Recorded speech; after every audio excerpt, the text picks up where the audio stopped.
अस्सलामुअलैकुम स्टूडेंट्स, आज हम एसएसटी पढ़ेंगे। तो आप अपनी बुक देख लीजिए। सबसे पहले आपकी बुक का नाम है social planet class 7th SST.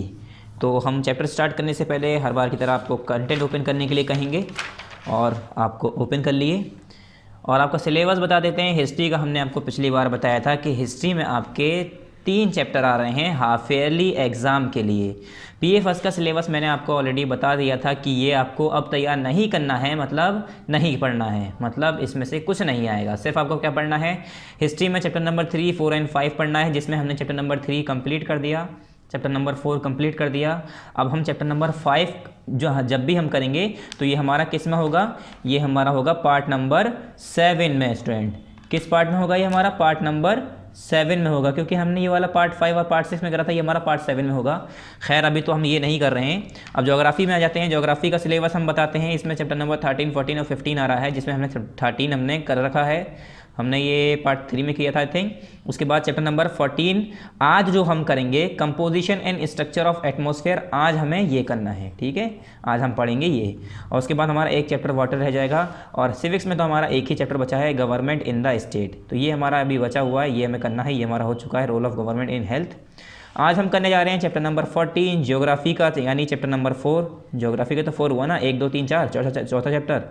तो पेज नंबर 94 ओपन कर लिए, स्टार्ट करते हैं चैप्टर नंबर 14। पेज नंबर 94 जल्दी से ओपन कर लिए। पेज नंबर 94 हमारा चैप्टर का नाम है composition and structure of atmosphere. हमारे एटमॉस्फेयर जो है, आप सभी को एटमॉस्फेयर की डेफिनेशन आई थिंक याद होगी। उसके कंपोजिशन और स्ट्रक्चर के बारे में पढ़ेंगे कि उसका स्ट्रक्चर क्या है, क्या पैटर्न है उसका, उसमें एयर कहाँ है, वाटर कहाँ है, जिसे हम पढ़ते हैं एटमॉस्फेयर में, एटमॉस्फेयर में पढ़ते हैं हम, जैसे लिथोस्फेयर, मेसोस्फेयर, ये सारी चीज़ें। और उसमें हम कंपोजिशन देखेंगे कि एटमॉस्फेयर के अंदर चीज़ें क्या क्या होती हैं, एटमॉस्फेयर के अंदर क्या क्या चीज़ें आती हैं, क्या क्या चीज़ें, उसके अंदर कंपोजिशन क्या है, किस चीज़ों से मिलकर बना है। हर बार की तरह हमें पार्ट मेंशन करना होता है। आपको यहाँ लिखना है पार्ट नंबर 4, क्योंकि हमारा पार्ट नंबर 4 है। उसके बाद डेट, हमारी यहाँ पर डेट लिखेंगे आप। इससे पहले हमने पार्ट 3 में हमने पूरा चैप्टर पढ़ाया था, इसमें आपको हमने बताया था, यहाँ पर पार्ट नंबर 3 में हमने कंप्लीट कराया था अवर चेंजिंग अर्थ, हमारी बदलती हुई अर्थ के बारे में हमने पढ़ा था कि अर्थ के अंदर टाइप्स ऑफ अर्थक्वेक मूवमेंट क्या क्या होते हैं, लिथोस्फेयर, प्लेट, और उसमें फिर हमने बहुत सारी ऐसी चीज़ें पढ़ी थी, सी वेव्स और सैंड ड्यूज, बहुत सारी चीज़ें। आज हम पढ़ने आ रहे हैं कंपोजिशन के बारे में कि अर्थ का हमारा जो एटमॉस्फेयर है उसका कंपोजिशन क्या है या स्ट्रक्चर क्या है। और डेट कौन सी लिखनी है आपको, डेट वही लिखिएगा जिस दिन ये वीडियो यूट्यूब पर अपलोड हो जाएगी, उस दिन की यहाँ पर इस बुक में डेट डाल दिएगा, मतलब जिस दिन आपको ये वीडियो यूट्यूब पर मिलेगी। अब आप 10 दिन बाद देखते हैं तो उस दिन की डेट मत डालिएगा, जिस दिन ये यूट्यूब पर हम पहुँचा देते हैं, जिस दिन ये यूट्यूब पर अपलोड होती है उस दिन की यहाँ पर डेट लिखिएगा। Let's read. Air is everywhere in atmosphere in the form of gases. As everyone knows that air is everywhere in the atmosphere. Air is present everywhere. मतलब जैसे कि हम सभी को पता है कि जो हवा है, जो एयर है, वो हर जगह गैसेस के अंदर, गैसेस के फॉर्म में मौजूद है। हम उसे देख नहीं सकते मगर महसूस कर सकते हैं, या मेरे हिसाब से महसूस भी नहीं कर सकते जब तक उसका मूवमेंट ना हो रहा हो। वैसे तो हर जगह मूव करती रहती है, तो महसूस इस तरह से किया जा सकता है कि हम जो सांस ले रहे हैं, बोल रहे हैं, अगर वो नहीं, हम एयर नहीं होती तो हम बोल नहीं पाते, सांस नहीं ले पाते। यानी हम सांस ले पाते हैं, बोल पाते हैं, तो वो सब किसकी वजह से हो रहा है, मौजूदगी की वजह से हो रहा है, किसकी, एयर की मौजूदगी की वजह से। In the hydrosphere it is in dissolve form, और ये कह रहे हैं हाइड्रोस्फीयर के अंदर ये घुली हुई होती है, डिजॉल्व फॉर्म में होती है। And in lithosphere it is in the porous spaces between the rocks and soil particles.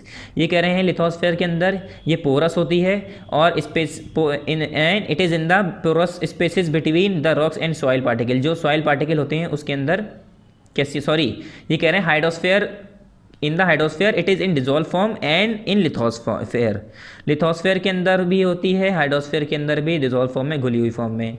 It is in porous spaces between the rocks and soil particle. जो सॉइल और रॉक्स पार्टिकल होते हैं उसके अंदर porous spaces, जगह जो होती हैं, खाली गैप होते हैं, उसके अंदर मौजूद होती है। अगर मैं कहीं पर यहाँ पर 2 ईंट रखूँ, एक इधर ईंट रखूँ और एक इधर ईंट रखूँ, और उसके ऊपर ऐसे करके, मतलब मैंने एक ईंट ऐसे रखी, एक ईंट ऐसे रखी, उसके ऊपर मैंने एक पेज लिया, कॉपी का एक पेज फाड़ा पूरा साबुत, और इसके ऊपर ईंट के ऊपर ऐसे करके रख दिया, यूँ करके पेज को, तो पेज बीच में से ऐसे मुड़ के नीचे नहीं गिर जाता है। क्यों? क्योंकि उसके बीच में एयर होती है जो उसे उठाई रहती है। तो एयर हर जगह मौजूद होती है, ठीक है। Air tends to cover almost all the spheres, ये वही कह रहे हैं, एयर जो होती है वो ऑलमोस्ट हर तरह की खाली जगह को, हर स्फेयर्स को वो फिल करती है। Whole of the earth is covered by a huge blanket known as atmosphere, without air earth would be lifeless. ये कह रहे हैं जो हमारी पूरी धरती है, हमारी जो पूरी अर्थ है, वो किससे, एक बड़ी सी चादर से ढकी हुई है जिसे हम एटमॉस्फेयर कहते हैं। उस एटमॉस्फेयर के कई पार्ट हैं, अभी पढ़ेंगे एक एक करके। और ये कह रहे हैं विदाउट एयर, बिना हवा के हम जिंदा नहीं रह सकते। अर्थ जो हमारी लाइफलेस हो जाएगी, ठीक है। अर्थ पे कोई ज़िंदगी नहीं गुजरेगी अगर हमारे अर्थ पर एयर नहीं होती। इसीलिए तो लोग बाग चांद पे नहीं जा पा रहे, वहाँ पर एयर है, तो एयर अगर होगी, है ही नहीं, ऑक्सीजन पाइप लेके जाते हैं, वहाँ पर हमारा ऑक्सीजन नहीं है। हमारे अर्थ पर ये सारी चीज़ें मौजूद हैं जिसकी हमें नीड है, तो इसलिए हम यहाँ पर जिंदा हैं।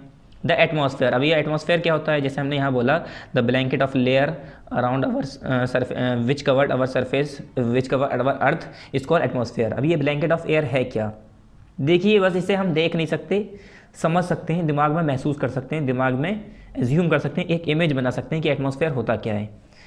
The vast blanket of air which envelope the earth all around is called the atmosphere. अब ये क्या कह रहे हैं भैया, ये ब्लैंकेट, ये चादर वादर की बात क्या कर रहे हैं, ऐसे कैसे हम बता सकते हैं किसी चादर को एटमॉस्फेयर। तो मैं बता रहा हूँ, आपने कभी आसमान की तरफ ऊपर उठा के नज़र देखी होगी, आपको बादल दिखते होंगे नीले नीले, तो आपको क्या लगता है खाली वो बादल ही होंगे उस जगह पर? नहीं, एक लेयर ऐसी होती है जहाँ पर हेलीकॉप्टर उड़ते हैं, उससे नीचे एक लेयर ऐसी होती है जहाँ पर सूरज वूरज निकलता है, ठीक है, जहाँ पर सीज़न मौसम चेंज होते हैं। एक लेयर ऐसी होती है जो बिल्कुल ऊपर होती है, वहाँ पर हमारा बिल्कुल हम रेडिएशंस जहाँ पर आते हैं सन से, ठीक है, वो बिल्कुल ऊपर वाला पार्ट हो गया। तो ऐसे कई लेयर होती हैं, इन सबको मिलाकर हम एक एज्यूम कर लेते हैं कि इतनी दूरी पर हमारा ये है, इतनी दूरी पर ये है, और इतनी दूरी तक हमारा एटमॉस्फेयर है। डिस्टेंस सब नाप के बैठे हुए हैं। The atmosphere is an insulating blanket protecting the earth. ये कह रहे हैं जो हमारा एटमॉस्फेयर है वो एक इंसुलेटिंग ब्लैंकेट है, एक इंसुलेटर ब्लैंकेट है, एक इंसुलेटिंग ब्लैंकेट है जो कि हमारी अर्थ को, हमारी धरती को प्रोटेक्ट करता है। अब इसे ध्यान से सुनिएगा, मैं थोड़ा जल्दी स्पीड से समझाऊंगा। It soften the intense light and heat of the sun. ये सन की जो गर्मी और लाइट आती है उसे सॉफ्ट करके हमारी अर्थ पे भेजता है। अगर एटमॉस्फेयर इससे ऐसा काम ना करे, अर्थ की गर्मी को और लाइट को सॉफ्ट ना करे, तो हम लोग वैसे ही चल जाएंगे। हम लोग की अर्थ पर इतनी गर्मी हो जाएगी कि हम जल जाएंगे, ठीक है। अल्ट्रा वायलेट रेडिएशंस जो आती हैं, एटमॉस्फेयर उसे वापस कर देता है। अगर वो ज़मीन पर आ गई तो हमारी स्किन पे बीमारी होगी, स्किन कैंसर और बहुत सारी ऐसी बीमारी हो जाएंगी। It is bound to the earth by gravity, और ये ग्रेविटी से के ज़रिए, ग्रेविटी एक फोर्स होता है जिसके ज़रिए अर्थ पर एटमॉस्फेयर हमारा बाउंड है, जुड़ा हुआ है। वरना अगर ग्रेविटी नहीं होता तो एटमॉस्फेयर कहीं भी उड़कर चला जाता। जैसे एक गुब्बारा होता है, गैस का गुब्बारा होता है, उसमें हम एयर फिल करते हैं, अगर उसे छोड़ दें, जब तक बच्चे के हाथ में वो धागा बंधा रहता है तो वो गुब्बारा उसके हाथ में, वो बलून उसके हाथ में प्रोटेक्टेड रहता है, खिंचा हुआ रहता है। आपने देखा होगा एक बच्चा होता है, उसके पेरेंट्स अगर कोई बलून खरीदते हैं उसके लिए, तो उसके हाथ में ऐसे धागा बांध देते हैं कि वो गुब्बारा उड़कर चला ना जाए। तो वो एक तरह से, इसी तरह से अर्थ भी बाकी प्लानेट को और एटमॉस्फेयर को अपनी तरफ खींची हुई है, ऐसे करके रोकी हुई है इतनी ही दूरी पर। आप कहेंगे खींच रही है तो वापस क्यों नहीं आया, तो ऐसे करके हम खींच रहे नहीं है पतंग की तरह, उसे एक डिस्टेंस पे रोक दिया, ऐसे करके गुब्बारे को बांध दिया बच्चे के हाथ में। अगर वो ग्रेविटी से बाहर निकल गई तो वो दूर चली जाएगी। तो वो ग्रेविटी एक फोर्स होता है जो अपने करीब एटमॉस्फेयर को पकड़ा रहता है अर्थ तक, ठीक है। अर्थ पे ये ग्रेविटेशनल एक फोर्स होता है। It consist of several different layer which interact with one another. और एटमॉस्फेयर के अंदर कई अलग अलग लेयर होती हैं। जैसे आपने कभी बर्गर खाया होगा, तो बर्गर आपने खाया होगा तो उसके अंदर कई लेयर होती हैं, ठीक है। ये घर पे सैंडविच खाया होगा तो कुछ लोग 4 ब्रेड लगा के खाते हैं, कुछ लोग 2 ब्रेड लगाते हैं, कुछ लोग करते हैं। अब जैसे बर्गर वाले क्या करते हैं, बर्गर बनाते हैं तो पहले एक बन लेते हैं, बन के ऊपर थोड़ी वेजिटेबल सॉस लगाते हैं, ठीक है। सॉस लगाने के बाद कुछ सब्जियां, आमलेट वगैरह, अंडा वंडा जो भी रखना है, या कुछ सब मीट वीट रखते हैं, गोश्त के टुकड़े रखते हैं, उसके ऊपर खीरा काट के रख दिया, फिर उसके ऊपर थोड़ा सा सॉस गिरा दिया, फिर उसके ऊपर मूली रख दी, जो भी ऐसा करके 5-6 लेयर बनती हैं। इसी तरह से हमारे एटमॉस्फेयर के अंदर बहुत सारी लेयर होती हैं, एक के बाद एक, पहले थोड़ा सा अलग हिस्सा, उसके ऊपर और उसके ऊपर एक, ऐसे अलग अलग पट्टियाँ होती हैं, अलग अलग लेयर होती हैं, ठीक है, जो कि एक दूसरे से इंटरेक्ट करती हैं, एक दूसरे पर डिपेंड रहती हैं, मतलब एक दूसरे से रिलेट करती हैं। As a result of sun radiation which passes through them they undergo constant chemical and physical changes. और जैसे कि सूरज की रोशनी हमारी इन सबके ऊपर से होकर आ रही होती है, मतलब ये हमारा एटमॉस्फेयर, ये हमारा अर्थ, यहाँ पर हमारा एटमॉस्फेयर, यहाँ पर हमारा सूरज, यहाँ से पार होती हुई आ रही होती हैं, पार करके आ रही होती हैं हैं सूरज की रोशनी। तो ये कह रहे हैं ऐसे काफ़ी रेडिएशंस की वजह से क्या हो रहा होता है, इसके अंदर काफ़ी केमिकल और फिजिकल चेंजेस हो रहे होते हैं एटमॉस्फेयर के अंदर। ठीक है, atmosphere contain life sustaining gases like oxygen for humans and animal and carbon dioxide for plant. ये कह रहे हैं एटमॉस्फेयर के अंदर जिंदा रहने वाली गैसेज भी मौजूद हैं, जिंदा रखने वाली मौजूद लाइफ सस्टेन करने वाली गैसेस भी मौजूद हैं, जैसे कि ऑक्सीजन ह्यूमन बीइंग के लिए और जानवरों के लिए, हम लोगों के लिए और जानवरों के लिए ऑक्सीजन गैस होती है जो हम इनहेल करते हैं, सांस अंदर लेते हैं तो हमारे अंदर कौन सी गैस जाती है, oxygen, and carbon dioxide for plant. और पेड़ पौधों के लिए क्या कौन सी गैस चाहिए, घास के लिए, पेड़ पौधे जो हैं उनके लिए क्या चाहिए, कार्बन डाइऑक्साइड। हम कार्बन डाइऑक्साइड बाहर निकालते हैं, प्लांट ऑक्सीजन बाहर निकालते हैं। हम ऑक्सीजन अंदर लेते हैं, प्लांट कार्बन डाइऑक्साइड बाहर अंदर लेते हैं। हम जो कार्बन डाइऑक्साइड बाहर रिलीज़ करते हैं वो कार्बन डाइऑक्साइड प्लांट ले लेते हैं, और जो प्लांट ऑक्सीजन बाहर रिलीज़ करते हैं वो हम ले लेते हैं। इसी तरह से चेंज होता है गैसेस का प्लांट और एनिमल्स और ह्यूमन बींग्स के बीच में। It acts like green house by trapping the heat like the गिलास इन अ ग्रीन हाउस। ये क्या करता है, हमारा जो एटमॉस्फेयर है ये हीट को ट्रैप करता है, रोक देता है गर्मी को। सूरज की गर्मी जो होती है, अल्ट्रावायलेट रेडिएशंस होती हैं जो, वो ज़मीन पर ना आ पाए और इंसानों को नुकसान ना पहुंचा पाए, जानवरों को नुकसान ना पहुंचा पाए, फसलों को ख़राब ना कर पाए, ज़मीनों को सूखा ना करे। इन सबको बचाने के चक्कर में जो हमारी एटमॉस्फेयर है वो ग्रीन हाउस की तरह काम करती है। ग्रीन हाउस क्या होता है, एक गिलास होता है, आपने देखा होगा कहीं कहीं खेती बाड़ी हो रही होती है या पौधे उगाए जा रहे होते हैं, उसके ऊपर कांच का एक घर बना दिया जाता है, उसके अंदर पौधे लगाए जाते हैं। तो उन इलाकों पर पौधे ऐसे लगाए जाते हैं ग्रीन हाउस बनाकर जहाँ पर बहुत ज़्यादा गर्मी होती है। तो क्या होता है, ज़्यादा गर्मी होने की वजह से वहाँ की फसलें ख़राब हो जाती हैं। फसलों पर तो नहीं लगा सकते, पेड़ पौधे, फूल बगीचे, वहाँ पर क्या होता है वो बगीचे ख़राब हो जाएंगे। क्यों ख़राब हो जाएंगे, इतनी गर्मी में जल जाएगा। तो वो गिलास लगा दिया जाता है जिससे जितनी ज़रूरत होती है धूप की उतनी ही धूप पहुँचती है, जितनी ही गर्मी पहुँचती है, ज़्यादा गर्मी वापस हो जाती है। इसी तरह से हमारा एटमॉस्फेयर भी एक ग्रीन हाउस की तरह काम करता है जो कि अल्ट्रावायलेट रेडिएशन से बचाता है अर्थ पर आने से। अर्थ पर गर्मी आती है, रोशनी आएगी, मगर जो हार्मफुल रेडिएशन है, जो नुकसान पहुँचाने वाले हैं, उसे वापस कर देता है हमारा एटमॉस्फेयर। ठीक है, it allows short wave radiation to enter it and reach the earth surface. ये खाली कुछ शॉर्ट रेंज की जो शॉर्ट वेव रेडिएशन होती है उसे ही एंटर करने की इजाज़त देता है और अर्थ पर पहुंचने देता है। It also serve as a store house of water vapour which lead to precipitations fairly distributed over land and sea. ये कह रहे हैं इसे हम ये कह सकते हैं कि ये एक स्टोर हाउस है, इकट्ठा करने की जगह है जहाँ पर पानी इकट्ठा होता है और फिर वो बाद में हर जगह फेयरली पूरे लैंड में, समुद्रों में डिस्ट्रीब्यूट होता है प्रेसिपिटेशन के फॉर्म में, मतलब जमाव के फॉर्म में। पहले क्या होता है, वहाँ पर भाप बन के जम जाता है, फिर वो बादल बनते हैं, बादल के बाद बारिश होती है और वो प्रेसिपिटेशन के फॉर्म में नीचे गिर जाता है।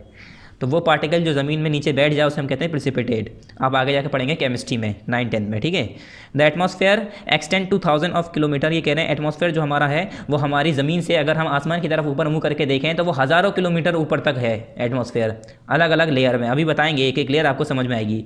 But it has no clear cut upper limit. ये कह रहे हैं मगर इसकी कोई क्लियर कट अपर लिमिट नहीं है कि यहाँ पर खत्म हो रहा है, यहाँ पर खत्म हो रहा है। ठीक है, and it gradually merges with the other outer space. और ये बाद में जाके ग्रेजुअली क्या होता है, आउटर स्पेस से जाके मिल जाता है। ठीक है, in the highest level gases are extremely rarefied. ये कह रहे हैं हाईएस्ट लेवल पे जब हम एटमॉस्फेयर के बिल्कुल ऊंचाई पे पहुंच जाते हैं तो वहाँ पर गैसेस जो होती हैं, ऑक्सीजन, नाइट्रोजन, कार्बन डाइऑक्साइड, ये सब बिल्कुल ही ख़त्म हो जाती हैं वहाँ पर।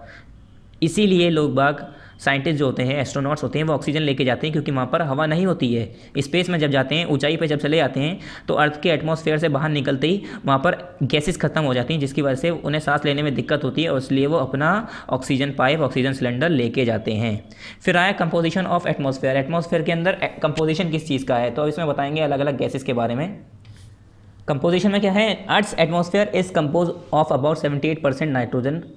अर्थ का कंपोजिशन अगर मैं अर्थ बनाऊं तो इतनी परसेंट तो अर्थ में नाइट्रोजन है 78.08%, और 20% हमारी ऑक्सीजन है जो हमारे यूज़फुल में है, और आर्गन है 0.93%। ठीक है, और बाकी गैसेस हैं यहाँ पर, ये जीनोन और बाकी दे रखी हैं। तो यहाँ पर अच्छे से दिया है, इसमें पढ़ते हैं। 78% हमारी नाइट्रोजन मौजूद है, 21% हमारी ऑक्सीजन मौजूद है। ठीक है, और 0.93% आर्गन है, और द रिमाइंडर लेस देन 0.1%। और जो बाकी बची हुई गैसेस हैं वो 0.1% है, पूरी 100 में से 0.1%। ठीक है, मतलब अगर हम एक रुपये की बात करें तो उसमें से 10 पैसा, इतना कम ठीक है। It contain many small but important gases, ये कह रहे हैं इसमें काफ़ी छोटी छोटी इंपॉर्टेंट गैसेस मौजूद हैं, चाहे छोटी हों मगर इंपॉर्टेंट है। इंक्लूडिंग वाटर वेपर, इसमें वाटर वेपर है, कार्बन डाइऑक्साइड है, एंड ओजोन लेयर। ओजोन बहुत इंपॉर्टेंट है हमारे लिए, जो कि सूरज की हार्मफुल रेडिएशन को, हार्मफुल ये कह सकते हैं नुकसान देने वाली किरणों को रोकता है। ओजोन लेयर, अगर ओजोन लेयर नहीं होती तो सूरज से जो नुकसान देने वाली रेडिएशन है, नुकसान देने वाली जो रोशनी है, गर्मी है, वो भी हमारे पास आती और हमें अलग अलग बीमारियों से इफेक्ट करती, हमारी खालों को जला देती, हमारी फसलें बर्बाद कर देती, बहुत गर्मी होती उससे। All of these gases have important effect on the earth climate, और इन सबसे अर्थ के क्लाइमेट पर एक इंपॉर्टेंट इफेक्ट पड़ता है। Effect of atmospheric gases on earth. अब अर्थ पर एटमॉस्फेरिक गैसेस का क्या इफेक्ट है उसके बारे में पढ़ेंगे। पहला है nitrogen. Nitrogen is the main gas in air, ये कह रहे हैं हमारे गैस में सबसे ज़्यादा, हमारे जो एयर है उसके अंदर सबसे ज़्यादा पाई जाने वाली गैस कौन सी है? नाइट्रोजन। यहाँ तक कि ऑक्सीजन और कार्बन डाइऑक्साइड भी इतनी नहीं मौजूद है हमारे एटमॉस्फेयर में। एटमॉस्फेयर में सबसे ज़्यादा कौन सी मौजूद है? नाइट्रोजन। कितनी percent? 78%। Plant need nitrogen for their survival, और जो प्लांट होते हैं, पेड़ पौधे जो होते हैं, ट्रीज़ होते हैं, उन्हें अपने ज़िंदा रहने के लिए नाइट्रोजन की भी ज़रूरत पड़ती है। They can not take nitrogen directly from the air, और ये कह रहे हैं जो प्लांट होते हैं उन्हें डायरेक्टली एयर से, हवा से, जैसे हम लोग ऑक्सीजन ले लेते हैं, हमने सांस अंदर ली, हमारे अंदर ऑक्सीजन चली गई, बाहर निकाली, कार्बन डाइऑक्साइड बाहर चली गई, हम डायरेक्टली ले रहे हैं एयर से, एटमॉस्फेयर से, मगर ये डायरेक्टली नाइट्रोजन एयर से नहीं ले सकते। Bacteria that live in the soil and roots of some plant take nitrogen from the air and changes its form so that plant can use it. अब क्या होता है, प्लांट को तो आता नहीं है नाइट्रोजन लेना डायरेक्टली एटमॉस्फेयर से, उनकी कोई नाक तो है नहीं, मुंह तो है नहीं कि सांस लेंगे नाइट्रोजन अंदर घुस गई, ऐसा कुछ है नहीं उनके पास। तो वो क्या करते हैं, उनके जड़ों में, उनके पौधों के अंदर, जड़ों में, सॉइल में ऐसे बैक्टीरिया ऊपर वाले ने, गॉड ने पैदा किए हैं, जो कि प्लांट के जड़ों में, रूट्स में रह रहे होते हैं, कुछ पेड़ों के जड़ों में। वो क्या करते हैं, नाइट्रोजन को एयर से लेते हैं और उसे इस हिसाब से चेंज करते हैं कि वो नाइट्रोजन को यूज़फुल नाइट्रोजन बनाते हैं प्लांट के लिए, और उसे वो यूज़ कर लेते हैं प्लांट को, मतलब प्लांट उसे यूज़ कर लेता है, ठीक है, it's form so that plant can use it. उसे इस फॉर्म में चेंज कर देते हैं कि प्लांट उसे यूज़ कर सकें। आगे जाके आप पढ़ेंगे, उसे कहते हैं नाइट्रोजीनियस होते हैं ऐसे माइक्रो ऑर्गेनिज्म, जैसे राइजोबियम, और बहुत सारी ऐसे एग्जाम्पल हैं, आगे जाके आप पढ़ेंगे बायो में, ठीक है। It is use to make plant food fertiliser and also use in explosive. और नाइट्रोजन हम किस लिए यूज़ करते हैं? प्लांट फूड फर्टिलाइज़र, जिसे हम कहते हैं फर्टिलाइज़र, केमिकल फर्टिलाइज़र, उसके लिए यूज़ करते हैं, जिससे हम खेती अच्छी हो जाए इसलिए। And also use in explosive, और एक्सप्लोजिव्स में भी यूज़ होता है। फिर आ जाता है हमारा ऑक्सीजन। ऑक्सीजन अब जो गैस है हमारी, उसके बारे में पढ़ते हैं। Oxygen is the second most plentiful gas in the air, ये कह रहे हैं दूसरे नंबर पे जो सबसे ज़्यादा पाई जाने वाली गैस है वो कौन सी है एयर में? Oxygen. Oxygen makes up 1/5 of the air, ये कह रहे हैं अगर मैं एयर के 5 हिस्से कर दूँ तो एक हिस्सा ऑक्सीजन ही निकलेगा, इतनी मौजूद है हमारे अर्थ में, ठीक है। मतलब अगर मैं 5 हिस्से करूँ अर्थ पर जितनी भी गैसेस मौजूद हैं, तो 5 हिस्सों में से जो जगह, एक हिस्सा जो जगह घेर रही होगी वो हमारी सिर्फ ऑक्सीजन होगी, ठीक है। It allows burning, breathing. Oxygen के मौजूदगी की वजह से ही हम आग लगा पाते हैं। कहीं पर अगर हम आग जला रहे हैं तो आपने देखा होगा कभी कभी क्या करते हैं, हम फूंक मारते हैं आग को बढ़ाने के लिए, क्यों? उसे हम ऑक्सीजन प्रोवाइड कर रहे होते हैं। आपको क्या लग रहा है, फूंक मारने से आग बुझ जाती है? वो बुझती है, वो प्रेशर की वजह से बुझती है। अगर आप कहेंगे सर हम तो मोमबत्ती में फूंक मारते हैं, वो आग क्यों बुझ जाती है? वो आग इसलिए बुझ जाती है, वहाँ पर हमारे ऑक्सीजन के लेवल के साथ साथ हमारे एयर का प्रेशर इतना होता है कि वो बुझ जाती है, प्रेशर की वजह से उस पर दबाव पड़ता है, बुझ जाती है। मगर अगर आपने चूल्हा जलाया होगा या अंगीठी या जो भी, अगर या फायर कैंपिंग की होगी, तो उसमें फूंक क्यों मारते हैं? कि उसे ऑक्सीजन मिल पाए और जल्दी से आग लग जाए। आपने देखा होगा लोग बाग फूंक मार मार के जलाते हैं। तो फूंक मारने से क्या होता है? फूंक मारने से क्या होता है? छोटी आग होती है तो प्रेशर से बुझ जाती है, प्रेशर ज़्यादा होने की वजह से। और अगर बड़ी आग करनी है हमें, तो उसे क्या करते हैं, हम आग में फूंक मारते हैं, ऑक्सीजन बढ़ाते हैं। ऑक्सीजन की मदद से क्या होता है, बर्निंग में मदद होती है, ब्रीथिंग में यानी सांस लेने में मदद होती है। और पेज नंबर 95 पे आइए, and rusting to take place. और ऑक्सीजन की वजह से ही जंग लगती है चीज़ों पर। अगर आपने देखा होगा घर के बाहर अगर लोहा 1-2 साल रखा हुआ है तो उसमें जंग आ जाती है, पूरा कत्थई कत्थई पड़ जाता है, ब्राउन ब्राउन कलर का। तो वो जंग कहाँ से आती है? आप कहते हैं सर ये तो पानी में रखने से आ गई। पानी में रखने से नहीं आती है। कुछ लोग कहते हैं कि हमारी पानी में, बारिश में भीग रही है, बारिश में साइकिल खड़ी है किसी की, उसमें जंग लग गई। बारिश में कोई चरपाई, लोहे का गेट, कुछ भी खड़ा है लोहे का, आयरन का, तो लोग बाग कहते हैं बारिश में पानी में भीग जाएगा, जंग लग जाएगी। नहीं, बारिश में क्यों लगती है जंग? क्योंकि पानी जो उस पर गिर रहा होता है, पानी के अंदर काफ़ी अच्छे अमाउंट में ऑक्सीजन होता है, ठीक है। मतलब इतना कह सकते हैं मॉइस्चर होता है, मॉइस्चर के अंदर ऑक्सीजन होता है। अब हमारे चारों तरफ मॉइस्चर है, हमें दिख रहा नहीं है, मगर हर जगह ऑक्सीजन है। अब जब ऑक्सीजन के कांटेक्ट में आएगा तो रस्टिंग तो होगी, ठीक है, ये केमिकल इफेक्ट है एक। ये सारी चीज़ें आप आगे जाके एक्सप्लेनेशन इसका पढ़ेंगे कि सब क्या होता है, रस्टिंग क्या होती है, ये सब चीज़ें। ठीक है, oxygen is added to our atmosphere by plants as they utilise photosynthesis to convert sunlight to energy into energy.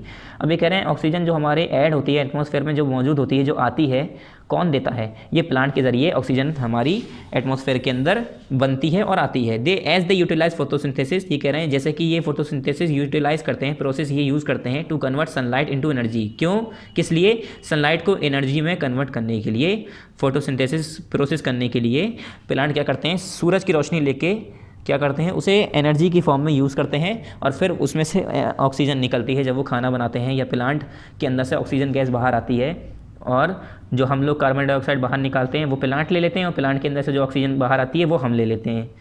ठीक है, it is also use in hospital for patient with breathing difficulties. आपने देखा होगा कि हॉस्पिटल्स में जिस आदमी को सांस नहीं आ रही होती है, जिस किसी भी कोई मरीज़ आता है, पेशेंट आता है, तो कह रहे होते हैं डॉक्टर से कहते हैं इसे सांस लेने में प्रॉब्लम हो रही है, या उसके मुंह पर एक ऑक्सीजन लगाया जाता है। आपने देखा होगा ऑक्सीजन पाइप टाइप का लगाया जाता है जिससे सांस, और बराबर में सिलेंडर कनेक्ट होता है। सिलेंडर में क्या होता है? सिलेंडर में ऑक्सीजन होता है।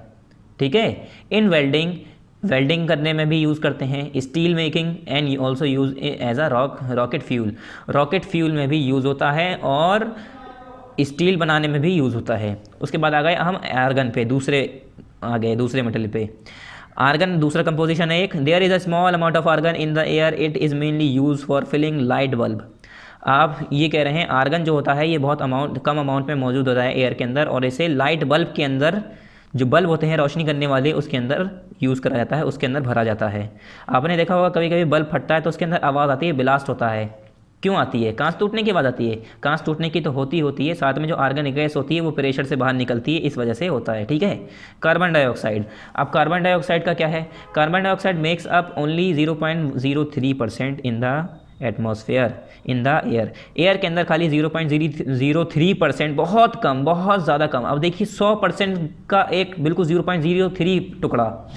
ठीक है, अगर मैंने कहा 100 रुपये हैं तो 100 रुपये में से मैं 1 रुपया भी नहीं ले रहा हूँ, उससे भी 0.03 पैसा, ठीक है, 3 पैसा, ये समझ लीजिए, ये इतना कम होता है। कार्बन डाइऑक्साइड इतनी कम होती है एयर के अंदर। It is produce during breathing and burning. ये कह रहे हैं जब हम आग जलाते हैं तब कार्बन डाइऑक्साइड बाहर निकलती है। सोचिए, अब आग जलने के लिए ऑक्सीजन चाहिए, और जब जलती है तो उसके अंदर से बाहर क्या निकलती है? कार्बन डाइऑक्साइड, जो कि किसके लिए यूज़फुल है? प्लांट के लिए। प्लांट उसे यूज़ करते हैं खाना बनाने के लिए। ठीक है, और हम लोग जब ब्रीथ करते हैं, सांस बाहर लेते हैं, बाहर छोड़ते हैं, तब हमारे अंदर से कार्बन डाइऑक्साइड बाहर निकलती है। The carbon dioxide in the air is important because plant need it for photosynthesis. और जो कार्बन डाइऑक्साइड एयर के अंदर मौजूद होती है वो किस लिए ज़रूरी होती है? फोटोसिंथेसिस के प्रोसेस के लिए। जो प्लांट करते हैं, खाना बनाने का एक प्रोसेस होता है, उसे हम कहते हैं फोटोसिंथेसिस। उसमें प्लांट को क्या क्या चाहिए होता है? सूरज की रोशनी, पानी और कुछ नाइट्रोजन जो कि बैक्टीरिया ज़मीन के अंदर होते हैं वो देते हैं, और कार्बन डाइऑक्साइड जो कि हमसे और आग जलाते हैं उनसे, कोई भी सोर्स हो उससे मौजूद होती है। मेन हमारा ही सोर्स है, हम ही लोग सांस बाहर लेते हैं तो हमारे अंदर से कार्बन डाइऑक्साइड बाहर निकलती है। वो कार्बन डाइऑक्साइड प्लांट यूज़ करते हैं खाना बनाने के लिए। खाना बनाने के लिए मतलब किचन में खाना बनाने के लिए नहीं, अपना फल तैयार करने के लिए, आम हुआ, सब्जी हुई, ठीक है, कोई सा भी हो। Carbon dioxide is the gas in Fiji drink. ये कह रहे हैं जो फिजी ड्रिंक होती है उसके अंदर जो गैस होती है वो कार्बन डाइऑक्साइड होती है। कभी आपने कोल्ड ड्रिंक पी होगी और कोल्ड ड्रिंक का ढक्कन खोलते ही फट से आवाज़ आती है, उसके प्स करके आवाज़ आती है, वो क्या होती है? वो कार्बन डाइऑक्साइड बाहर निकलती है। इसीलिए कहा जाता है कि कोल्ड ड्रिंक ज़्यादा नहीं पीनी चाहिए, क्योंकि कार्बन डाइऑक्साइड हम लोग के लिए यूज़फुल नहीं है, इस्तेमालदेह नहीं है। हम लोग को ऑक्सीजन चाहिए, और बाकायदा हम ड्रिंक के साथ कहते हैं कार्बन डाइऑक्साइड इसीलिए रखी जाती है कि वो जो साउंड होती है ना, आपने कभी कोल्ड ड्रिंक की साउंड जल्दी बोतल खोली होगी तो थोड़ी सी आवाज़ आती है, जैसे गैस निकल रही होगी, तो क्या होती है? कार्बन डाइऑक्साइड होती है। It is also use in fire extinguisher, और फायर एक्सटिंग्विशर के लिए भी इसे यूज़ किया जाता है। जैसे कहीं आग लग जाती है तो आपने देखा होगा ऐसे करके हॉस्पिटल में सिलेंडर होते हैं, स्कूल में सिलेंडर लगे होते हैं। किस लिए? कि अगर कहीं बाई चांस आग लग जाती है तो इसके अंदर कार्बन डाइऑक्साइड पाउडर फॉर्म में जैसे भी होता है, ठीक है, फोम लिखा है यहाँ पर, वैसे तो इसका नाम पता नहीं क्या है, फायर एक्सटिंग्विशर कहते हैं इसे, ठीक है, आग बुझाने के लिए यूज़ होता है। तो उसमें यूज़ होती है कार्बन डाइऑक्साइड गैस। उससे क्या होता है, जब हम कार्बन डाइऑक्साइड गैस उस एरिया पर डालते हैं जहाँ पर आग लगी होती है, तो वो उस एरिया को ब्लॉक कर देती है, बंद कर देती है, वहाँ पर ऑक्सीजन नहीं पहुँचने देती। ठीक है, कहीं पर आग लगी, मैंने वहाँ पर, मतलब मान लो मैंने छोटी सी जगह ली, छोटी सी जगह पे मैंने आग लगा दी, और उस पर जैसे ही मैं फायर एक्सटिंग्विशर डालूंगा ना, कार्बन डाइऑक्साइड का जो बना होता है उसे जैसे ही डालूंगा वहाँ पर क्या होगा, ऑक्सीजन नहीं पहुँचने देगा वो। अगर ऑक्सीजन पहुँचती रही, हवा लगती रही उसमें, तो आग बढ़ती जाएगी। ऑक्सीजन नहीं लगनी चाहिए, तो ऑक्सीजन को रोक देता है, ब्लॉक कर देता है ये, ठीक है, फायर एक्सटिंग्विशर। फिर आते हैं हम ग्रीन हाउस इफेक्ट। ये क्या होता है, ये बहुत इंपॉर्टेंट है, आपको समझना चाहिए ग्रीन हाउस इफेक्ट होता क्या है। तो यहाँ देखिए, a green house is an artificially created atmosphere in a glass room where plant are grown. ये कह रहे हैं एक गिलास रूम, गिलास का हाउस बनाया जाता है, गिलास के कमरे बनाए जाते हैं। आपने कभी टीवी में, कभी मूवीज़ में, या कभी ऐसे ही कहीं देखा होगा कि कांच के घर बना दिए जाते हैं, उसके अंदर पौधे लगाए जाते हैं, ठीक है। कांच के अंदर पूरा कांच होता है, सफ़ेद जैसा आर पार दिख रहा होता है, मगर फ़र्क क्या होता है उसमें, एक आर्टिफिशियल एटमॉस्फेयर बनाया जाता है उसके अंदर, जिसके अंदर ज़्यादा रोशनी ना पहुँचे, ठीक है। जैसे कुछ प्लांट होते हैं उन्हें ज़्यादा गर्मी नहीं चाहिए होती है, और जैसे कि मान लो राजस्थान में बहुत गर्मी है, अब वो लोग कुछ ऐसे प्लांट उगाना चाह रहे हैं जो राजस्थान में नहीं उगते हैं, जो कम गर्म इलाके में उगते हैं। तो राजस्थान वाले क्या करेंगे, वहाँ पर ग्रीन हाउस बना लेंगे, जिससे वो गिलास रूम का वो होता है, वो गिलास का रूम होता है, वो प्लांट की ग्रोथ के लिए हम यूज़ करते हैं। आर्टिफिशियली उसमें एक एटमॉस्फेयर क्रिएट किया जाता है, ठीक है। The structure range in size from small shed to very large building. ये कह रहे हैं इसका जो स्ट्रक्चर होता है, एक छोटे से झोपड़पट्टी से लेकर एक बड़ी बिल्डिंग तक हम बना सकते हैं गिलास रूम। मतलब आपके ऊपर है, आप कितना बड़ा ग्रीन हाउस बनाना चाह रहे हैं। एक छोटा सा कमरे के बराबर बना सकते हैं, एक पूरी फील्ड में बना सकते हैं, हर जगह, ठीक है। During day time sunlight enter through the glass wall. क्या कह रहे हैं, सुबह के जब धूप होती है, सूरज निकल रहा होता है, उस टाइम गिलास वॉल जो होती है, गिलास की जो वॉल होती है, दीवारें होती हैं, उससे धूप की रोशनी जा रही होती है अंदर, पेड़ों तक पहुंच रही होती है। At night the wall trap heat from escaping. और रात में क्या होता है, सूरज की रोशनी जो गर्मी पहुंची है अंदर, वो बाहर ना निकल जाए। रात में ठंड हो जाती है, तो वो बाहर ना निकल जाए, इसलिए वहीं पर रोक देती है उसे। The trap heat provide warm condition in the glass which is ideal to grow plant in cold places. और फिर क्या होता है, ये कोल्ड प्लेसेस में यूज़ करते हैं, अलग अलग तरीके के ऐसे लोग बाग इसे यूज़ करते हैं। ठंडी इलाकों में क्यों यूज़ करते हैं कि दिन में तो गर्मी अंदर जाएगी, मगर रात में गर्मी बाहर ना निकल जाए। क्यों, ठंडे इलाके में रात बहुत ठंडी होती हैं, ठीक है। जैसे राजस्थान की मैंने बात की, वहाँ पर रात इतनी ठंड होती है, जिस हिसाब से गर्मी होती है सुबह, इतनी ही ठंड होती है, माइनस में पहुँच जाता है टेम्परेचर रात के समय में।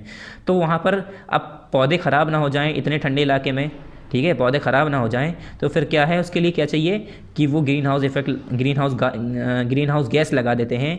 उससे क्या होता है, वो गर्मी बाहर नहीं जाती फिर वापस, और रात के समय भी उसे वार्म यानी गर्माहट पहुँचती रहती है। ग्रीन हाउस इफेक्ट का क्या मतलब है यहाँ पर, the earth is surrounded by a blanket of gases. जैसे मैंने बताया कि अर्थ के चारों तरफ भी ऐसे ही, जैसे हमने एक पेड़ के ऊपर एक कांच का घर बना दिया, उससे रोशनी आ रही है जितनी चाहिए हमें, और जितनी जानी चाहिए उतनी जा रही है, हमने रोक भी दी। इसी तरह से ग्रीन हाउस इफेक्ट क्या है, अर्थ के चारों तरफ जैसे कि हमें पता है एक ब्लैंकेट है, एक चादर है गैसेस की, हर तरफ चादर सी फैली हुई है, हर जगह गैस फैली हुई है, ठीक है। हम उसे ब्लैंकेट के तौर पर कहते हैं, एक चादर के तौर पर, एग्जाम्पल के तौर पर इसे बताते हैं। This blanket traps air in the atmosphere like the glass trap heat inside a green house. ये कह रहे हैं एटमॉस्फेयर के अंदर यही ब्लैंकेट, यही हमारा जो ये हमारी जो ब्लैंकेट है, चादर है, वो क्या करती है, एटमॉस्फेयर के अंदर गैसेस को ट्रैप करती है, एनर्जी को ट्रैप करती है, ठीक है, एनर्जी को ट्रैप करती है। Like the gases trap heat glass trap heats inside a green house. जैसे कि हमारा ग्रीन हाउस के अंदर जो गिलास जो है, जो कांच है, वो गर्मी को ट्रैप कर लेता है, रोक लेता है, ठीक है। इसी तरह से हमारा जो ब्लैंकेट है वो एटमॉस्फेयर के अंदर एनर्जी को रोक लेता है। This helps in overall warming of the atmosphere. इससे क्या मदद होती है, जो हमारा एटमॉस्फेयर है ज़्यादा गर्म नहीं होता, और गर्मी जो है सन से जो आ रही होती है ज़्यादा, वो हमारे अर्थ पर इतनी गर्मी नहीं पहुँचती। अगर हमारा एटमॉस्फेयर ख़राब हो जाए, हमारा जो लेयर है वो ख़राब हो जाए अगर, तो उससे क्या होगा, हमारा ग्रीन हाउस इफेक्ट होगा, उसे हम ग्रीन हाउस इफेक्ट कहते हैं, और बहुत गर्मी होने लगेगी अर्थ पर। The green house effect is a natural process which makes life on earth possible. ये कह रहे हैं ग्रीन हाउस इफेक्ट एक नेचुरल प्रोसेस है जिसकी वजह से ज़िंदगी अर्थ पर मौजूद है। अगर ग्रीन हाउस इफेक्ट नहीं हो रहा होता तो अर्थ पर ज़िंदगी नहीं होती। अब आता है carbon dioxide has been term as a green house gas. ये कह रहे हैं कार्बन डाइऑक्साइड जो है उसे ग्रीन हाउस गैस कहा गया है। क्यों कहा गया है इसे, इसका कोई तो रीज़न होगा कि सिर्फ सारी गैसों को छोड़कर कार्बन डाइऑक्साइड को कह दिया कि ये ग्रीन हाउस गैस है। क्यों, because of the role it plays in regulating the earth's climate. क्योंकि ये एक रोल प्ले करती है अर्थ के क्लाइमेट को रेगुलेट करने में, चलाने में। इट एक्ट्स लाइक द गिलास इन अ ग्रीन हाउस। जैसे कि ग्रीन हाउस के अंदर एक गिलास होता है, वैसे ही हमारी कार्बन डाइऑक्साइड गैस जो है वो हमारे ग्रीन हाउस इफेक्ट को चलाने में एक गिलास का काम करती है, एक प्रोटेक्शन का काम करती है। Trapping heat, keeping the earth at a comfortable temperature. अगर कार्बन डाइऑक्साइड हमारे अर्थ पर नहीं होती तो अर्थ पर गर्मी भी नहीं होती। गर्मी कैसे होती है? जो हमारी कार्बन डाइऑक्साइड होती है वो हमारे अर्थ पर मौजूद है, इधर उधर उड़ रही है, उसके अंदर गर्माहट जो है जमा हो जाती है, इकट्ठा हो जाती है, वो ट्रैप करके रखती है, जिसकी वजह से हमारी अर्थ गर्म रहती है और टेम्परेचर उसका कंफर्टेबल रहता है। In fact, greenhouse gases are beneficial in small quantities and without them the temperature on earth would be too low to sustain life। ये कह रहे हैं इनफैक्ट अगर ग्रीन हाउस गैसेज जो हैं वो हमारे लिए बेनिफिशियल हैं स्मॉल क्वांटिटीज़ में, अगर जब तक हों, ज़्यादा हो जाएगी तो फिर ज़्यादा ही गर्मी कर देगा ट्रैप। अगर मैं कार्बन डाइऑक्साइड ज़्यादा बढ़ा दूँ तो गर्मी भी ज़्यादा फिर वो इकट्ठा करने लगेगा, तो गर्मी भी ज़्यादा हो जाएगी, तो ज़्यादा उसका हमें ज़्यादा की ज़रूरत नहीं है, एक नॉर्मल अमाउंट चाहिए। इसीलिए ऊपर वाले ने देखिए कितना कम कार्बन डाइऑक्साइड अर्थ पर छोड़ी है, 0.03। अगर वो जैसे नाइट्रोजन है 78%, इतना परसेंट अगर ग्रीन हाउस गैस होती यानी कार्बन डाइऑक्साइड होती तो इंसान जल जाता, क्योंकि वो इतनी गर्मी इकट्ठा कर लेती अपने अंदर, स्टोर कर लेती, ठीक है, इधर उधर की गर्मी इकट्ठा करती रहती, सूरज की गर्मी को जमाती रहती अपने अंदर, और पूरा अर्थ बिल्कुल आग की गोले की तरह होती। मगर उसकी हमें जितनी यूज़ है, जितनी क्वांटिटी चाहिए उतनी ही हमारी मौजूद है, इसी वजह से वो हमारे लिए बेनिफिशियल है। और ये कह रहे हैं and without them temperature on earth would be too low to sustain life. और अगर हमारी ग्रीन हाउस गैसेस नहीं रहेंगी अर्थ पर तो टेम्परेचर इतना ठंडा हो जाएगा ज़मीन का, क्योंकि गर्मी तो रुकेगी नहीं, आएगी रिफ्लेक्ट ज़मीन पर टकरा के वापस चली जाएगी, शाम में चली जाएगी, चलो दिन में रहे, चलो मैं मानता हूँ, रात में थोड़ी ना रहेगी। तो उससे क्या होगा, हमारे अर्थ पर इतनी ठंडी हो जाएगी कि इंसान का ज़िंदा रहना बहुत मुश्किल हो जाएगा। इंसान क्या, कोई भी ज़िंदा नहीं रह पाएगा। यहाँ तक कि पेड़ पौधों को भी धूप चाहिए, गर्मी चाहिए, खाली सर्दी में थोड़ी ना रहते हैं। कोई से भी पेड़ पौधा हो, सर्दी में अगर उग रहा है तो गर्मी में नहीं उग पाएगा, गर्मी में उग रहा है तो सर्दी में नहीं उग पाएगा, ठीक है, उसका एक अपना क्लाइमेट होता है, सीज़न होता है। अब आते हैं, although CO2 exist naturally in the atmosphere but now its concentration has significantly increase due to the man's activity like combustion of a large amount of fossil fuel and deforestation. अब ये क्या कह रहे हैं, जैसे कि हमें पता है कार्बन डाइऑक्साइड नेचुरली कुदरती एटमॉस्फेयर के अंदर मौजूद है, हमारे सराउंडिंग में मौजूद है, मगर इसका कंसंट्रेशन, इसका अमाउंट सिग्निफिकेंटली बढ़ता जा रहा है, हल्के हल्के करके बढ़ता ही जा रहा है, हमारे एटमॉस्फेयर के अंदर कार्बन डाइऑक्साइड बढ़ती जा रही है। अब उससे क्या होगा, बढ़ रही है तो क्या होगा, क्यों बढ़ रही है वैसे? इंसानों की एक्टिविटीज़ से, जैसे ज़्यादातर आग जलाने की वजह से, पेट्रोल का यूज़ करने की वजह से, पेड़ों को काटने की वजह से क्या हो रहा है, कार्बन डाइऑक्साइड बढ़ रहा है। अब देखिए, अगर आप पेड़ काट देंगे, सारे पेड़ काट दिए मान लिया आपने, ठीक है, अब हम सांस ले रहे हैं, बाहर छोड़ी हमने, अब ये मान लिया 50 लोग भी अगर कार्बन डाइऑक्साइड बाहर निकालेंगे तो बहुत हो जाएगी। हमने बाहर छोड़ी सांस, ठीक है, कार्बन डाइऑक्साइड बाहर निकली। अब कार्बन डाइऑक्साइड बाहर ही तो निकली, किसने यूज़ करी? जो यूज़ करता, जो पेड़ था वो अगर अपने अंदर ले लेता, मगर उसे तो तुमने काट दिया। अब अगर तुमने पेड़ काट दिया है तो उस कार्बन डाइऑक्साइड को, जो कि गर्मी पैदा करता है अर्थ के अंदर, गर्मी स्टोर करता है, सूरज की गर्माहट रखता है, अगर वो बढ़ती ही जाएगी और उसे कोई यूज़ करने वाला कोई नहीं होगा तो क्या होगा, एक टाइम ऐसा आएगा कि आग की तरह हमारी धरती जलने लगेगी, गर्माहट इतनी हो जाएगी कि इंसान को बर्दाश्त नहीं होगी। और अगर पेड़ पौधे होंगे तो वो उसी कार्बन डाइऑक्साइड को जितना एटमॉस्फेयर में ज़रूरी है वहाँ छूट जाएगा, जितना प्लांट पौधों को चाहिए वो ले लेंगे। उससे क्या होगा, एक मेंटेन रहेगा लेवल, ज़्यादा गर्मी भी नहीं रहेगी और कार्बन डाइऑक्साइड थोड़ी बहुत जो मौजूद होगी उसकी वजह से हमारी नॉर्मल हीट वार्म अप हमारा रहेगा, हमारा वार्म कंडीशन रहेगी। It has increase the green house effect and has eventually damage the ozone layer. और ये ग्रीन हाउस इफेक्ट को बढ़ा देता है और हमारा जो ओजोन लेयर होता है, ओजोन लेयर हमारे आसमान में मतलब हमारे एटमॉस्फेयर के अंदर एक लेयर होती है, एक परत होती है जो हमारे सूरज की रोशनी को आने तो देती है, मगर सूरज की रोशनी में जो नुकसानदेह वाली होती है, नुकसान देने वाली रेज होती हैं, किरणें होती हैं, उन्हें रोक देती है। तो क्या होता है, अगर हमारे यहाँ पर ओजोन ग्रीन हाउस इफेक्ट होता रहेगा तो उसमें छेद हो जाता है ओजोन लेयर में, और नुकसान देने वाली जो गर्माहट होती है, नुकसान देने वाली जो किरणें होती हैं वो भी धरती पर आ जाती हैं सूरज की, और वो फिर हमारी बॉडी पर बीमारियां करती हैं, स्किन कैंसर और बहुत सारे ऐसे रैशेस, अलग अलग बीमारी होती हैं, ठीक है। Ozone layer forms a protective blanket for the earth that shield us from the sun's dangerous ultraviolet radiation. अभी कह रहे हैं ओजोन लेयर एक तरह की प्रोटेक्टिव ब्लैंकेट, चादर टाइप का हमारे अर्थ को बनाती है, चादर की तरह, एक प्रोटेक्टिव चादर की तरह बनी हुई है, जो कि हमारे अर्थ को जो सन की डेंजरस अल्ट्रावायलेट UV रेडिएशन होती हैं उसे आने से रोकती है, उससे हमें हमारे अर्थ को बचाती है। This radiation can cause skin cancer in human. ये कह रहे हैं ये जो रेडिएशन है ह्यूमन के अंदर, इंसानों के अंदर स्किन कैंसर पैदा करती है। स्किन का जो कैंसर होता है, बीमारी होती है, वो इसी की वजह से होती है। अगर ये रेडिएशन अर्थ पर आएंगे तो हर किसी को स्किन कैंसर हो जाएगा। As well as stop plant from growing, और ज़्यादा गर्मी की वजह से, ज़्यादा रेडिएशन आने की वजह से जो पेड़ पौधे हैं वो बढ़ना कम हो जाएंगे, बढ़ना उनका बंद हो जाएगा, उनकी ग्रोथ नहीं होगी। Alarming fact is that recently an enormous hole in the ozone layer has been discovered over Antarctica. ये कह रहे हैं एंटार्क्टिका के ऊपर, एंटार्क्टिका आपको पता ही है कौन सी जगह है, जहाँ पर 6 महीने, ये समझ लिए ठंड, 6 महीने गर्मी, सुन रहे हैं आप, 6 महीने ठंड। तो ऐसी जगह पर जहाँ पर इतनी ठंड होती है 6 महीने, वहाँ पर जब होल हो गया ओजोन लेयर में, तब सोचिए यहाँ, यानी वहाँ पर फिर तो ठंडा इलाका, ठंड वाला मौसम तो ख़त्म ही हो जाएगा, गर्मी ही गर्मी होगी खैर पूरे साल। अगर एंटार्क्टिका के ऊपर वाले एटमॉस्फेयर में, एंटार्क्टिका की जगह पर जो एटमॉस्फेयर है वहाँ पर होल पाया गया है, तो उससे क्या है, होल हो गया है ओजोन लेयर में उस जगह पर, तो वहाँ पर क्या होगी, हार्मफुल रेडिएशन आएंगी अर्थ की, उससे नुकसान होगा ज़िंदगियों पर, स्किन कैंसर पैदा होगा, बीमारी अलग अलग पैदा होंगी, खालों की स्किन की बीमारियाँ पैदा होंगी। This is allowing some of the sun's harmful UV rays to reach the earth surface. और इससे क्या होगा, जब उसमें होल हो गया है, जैसे कहीं बोतल में पानी भरा और बोतल में छेद कर दिया, तो क्या होगा, पानी बाहर आने लगता है। इसी वजह से हमारे एक, मैंने कहा जैसे आपने देखा होगा कहीं दुकानों पर आगे तिरपाल डाल देते हैं। तिरपाल क्यों डालते हैं, कि पानी बारिश आए तो तिरपाल से थोड़ा हमारे दुकान पर न गिरे, दुकान के आगे न गिरे। अगर उसी तिरपाल में छेद होता है, होल होता है, तो क्या होता है, पानी गिरने लगता है। इसी तरह से एक चादर टाइप की हमारे अर्थ के ऊपर है, तिरपाल टाइप की हमारे एक अर्थ के ऊपर है, जो कि अर्थ की हार्मफुल रेडिएशन को आने से रोकती है। अब उस चादर में, उस तिरपाल में छेद हो जाएगा तो पानी तो गिरेगा, तो रेडिएशन तो आएंगी। तो अगर हमारा ओजोन जो है, हमारा ओजोन लेयर है, उसमें छेद हो गया है, तो उसी वजह से क्या हो रहा है, हार्मफुल रेडिएशन अर्थ के सरफेस पर पहुंच रही हैं। The hole can be seen in the satellite photo. ये कह रहे हैं सैटेलाइट फोटो में हम होल ईजिली देख सकते हैं। सैटेलाइट की मदद से अगर फोटो जो खींचा गया है उसमें हम होल देख सकते हैं कि किस जगह है, कैसा छेद है। Illustrated by the pink, purple and black areas over the Antarctica. उसमें कैसे दिख रहा है, ब्लैक, पिंक और पर्पल कलर से वो होल दिखाया गया है एंटार्क्टिका के ऊपर, ठीक है, एटमॉस्फेयर में। मतलब जब ऊपर से स्पेस से वो तस्वीरें ली गई तब आपको दिखेगा। फिर आ जाता है स्ट्रक्चर ऑफ एटमॉस्फेयर। एटमॉस्फेयर का स्ट्रक्चर कैसा है।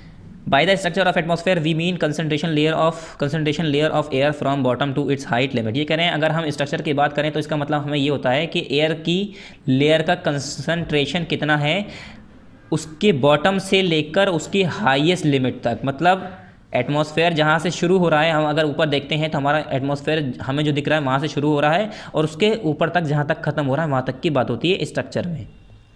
All the layer are different from one another in one or the other way. ये कह रहे हैं जो सारी लेयर हैं वो एक दूसरे से बिल्कुल डिफरेंट हैं एक तरीके से, और बाकी अलग अलग तरीक़ों से बहुत ही ज़्यादा अलग है। Structurally speaking the atmosphere can be divided into 5 layer. ये कह रहे हैं अगर हम स्ट्रक्चरली देखा जाए, स्ट्रक्चर के हिसाब से देखा जाए, तो एटमॉस्फेयर को हमने 5 हिस्सों में डिवाइड किया है। मतलब जिसने भी एटमॉस्फेयर के बारे में बताया होगा, पढ़ाया होगा, लिख कर गया होगा, स्टडी की होगी, उसने बताया कि स्ट्रक्चर जो है एटमॉस्फेयर का वो 5 हिस्सों में है, ठीक है। जैसे हम बात करते हैं दिल्ली के अंदर अलग अलग छोटे छोटे जगह होंगी, ऐसे ही हमारे एटमॉस्फेयर है, एटमॉस्फेयर के अंदर छोटे छोटे हिस्से हैं, छोटे छोटे लेयर हैं। पहला क्या है हमारा, ट्रोपोस्फेयर। अब देखिए यहाँ पर एक फिगर है, पिक्चर है, ये हमारी अर्थ है, अर्थ के ऊपर ट्रोपोस्फेयर है, उसके बाद स्ट्रेटोस्फेयर, उसके बाद मेसोस्फेयर, उसके बाद थर्मोस्फेयर। थर्मोस्फेयर में हमारी क्या है, सैटेलाइट वगैरह होती हैं, ठीक है। यहाँ पर ट्रोपोस्फेयर के पास देखिए इसके ऊपर एरोप्लेन दिख रहा है, यहाँ पर एरोप्लेन उड़ता है। क्यों, क्योंकि जहाँ पर हमारा ये स्ट्रेटोस्फेयर है, जहाँ पर इसके नीचे हमारा एरोप्लेन उड़ रहा है, इस जगह क्यों एरोप्लेन उड़ाते हैं पता है, इस जगह पर मौसम चेंज नहीं होता। मौसम चेंज बस ट्रोपोस्फेयर तक ही होता है। आप अपनी बुक में देखिए तो आपको नाम नज़र आएंगे, मैं जो समझा रहा हूँ वो समझिए बस। ट्रोपोस्फेयर में मौसम चेंज होता है, ट्रोपोस्फेयर के ऊपर मौसम नहीं चेंज होता, नॉर्मल टेम्परेचर होता है, और ये कह सकते हैं हम नॉर्मल होता है। नॉर्मल ऐसा नहीं कि वहाँ पर बादल आ गए, ये गर्मी हो गई, ऐसा कुछ, ठीक है। तो इसीलिए एरोप्लेन वहाँ पर उड़ाए जाते हैं कि अगर फ्लाइट में कोई दिक्कत ना आए। अगर हम ट्रोपोस्फेयर में चला रहे हैं, पता चले बिजली गिर गई, ठीक है, चलो बादल हैं ऊपर ट्रोपोस्फेयर मान लिया, मगर कभी पता चले रात हो रही है, दिन हो रहा है, तो इस तरह से सीज़न जो चेंज होते हैं ना ट्रोपोस्फेयर के अंदर होते हैं, इसलिए इससे ऊपर वाली लेयर में एरोप्लेन उड़ाए जाते हैं, इसे पार करके ऊपर ही जाया जाता है। चलिए एक एक करके पढ़ते हैं, अब ज़्यादा वक्त बर्बाद नहीं करेंगे। Troposphere, the layers of the atmosphere near the surface of the earth और the lower most one is called the troposphere. ये कह रहे हैं जो हम नज़र उठा के ऊपर देखेंगे तो सबसे पहली लेयर जो हमारी होती है, ऐसे हम समझ नहीं पाएंगे, देखने पर तो हमें आसमान दिखता है पूरा ब्लू कलर का, हम समझ नहीं पाएंगे। बस एक एरिया डिफाइन कर दिया है। जैसे मैंने कहा मैं आपके पास 2 सिलेंडर ला के रखूँ, एक सिलेंडर में मैंने सीएनजी भर रखी है, एक सिलेंडर में मैंने ऑक्सीजन भर रखी है, तो आप देखकर तो बता नहीं सकते कि इसमें सीएनजी है इसमें ऑक्सीजन है, कैसे बताएंगे? उसमें भरने वाले को पता होगा, उस पर नाम लिखा होगा, इसलिए आपको पता चल रहा होगा, तो देखकर नहीं बता सकते। इसी तरह से उसका हमने एरिया डिफाइन कर दिया है ज़मीन के ऊपर, जो अर्थ के ऊपर, कि ये वाला हिस्सा ट्रोपोस्फेयर है, 14 किलोमीटर तक ट्रोपोस्फेयर है, उसके बाद जो 14 से 18 किलोमीटर तक हमारा स्ट्रेटोस्फेयर है। इस तरह से अलग अलग हाइट डिफाइन कर दी है। तो वही कह रहे हैं average thickness is about 14 to 16 kilometre. इसकी जो चौड़ाई एवरेज थिकनेस है, मतलब अर्थ के ऊपर जो ये है 14 से 16 किलोमीटर तक हमारा ट्रोपोस्फेयर है। It is only 8 kilometre on the poles and 18 kilometre at the equator.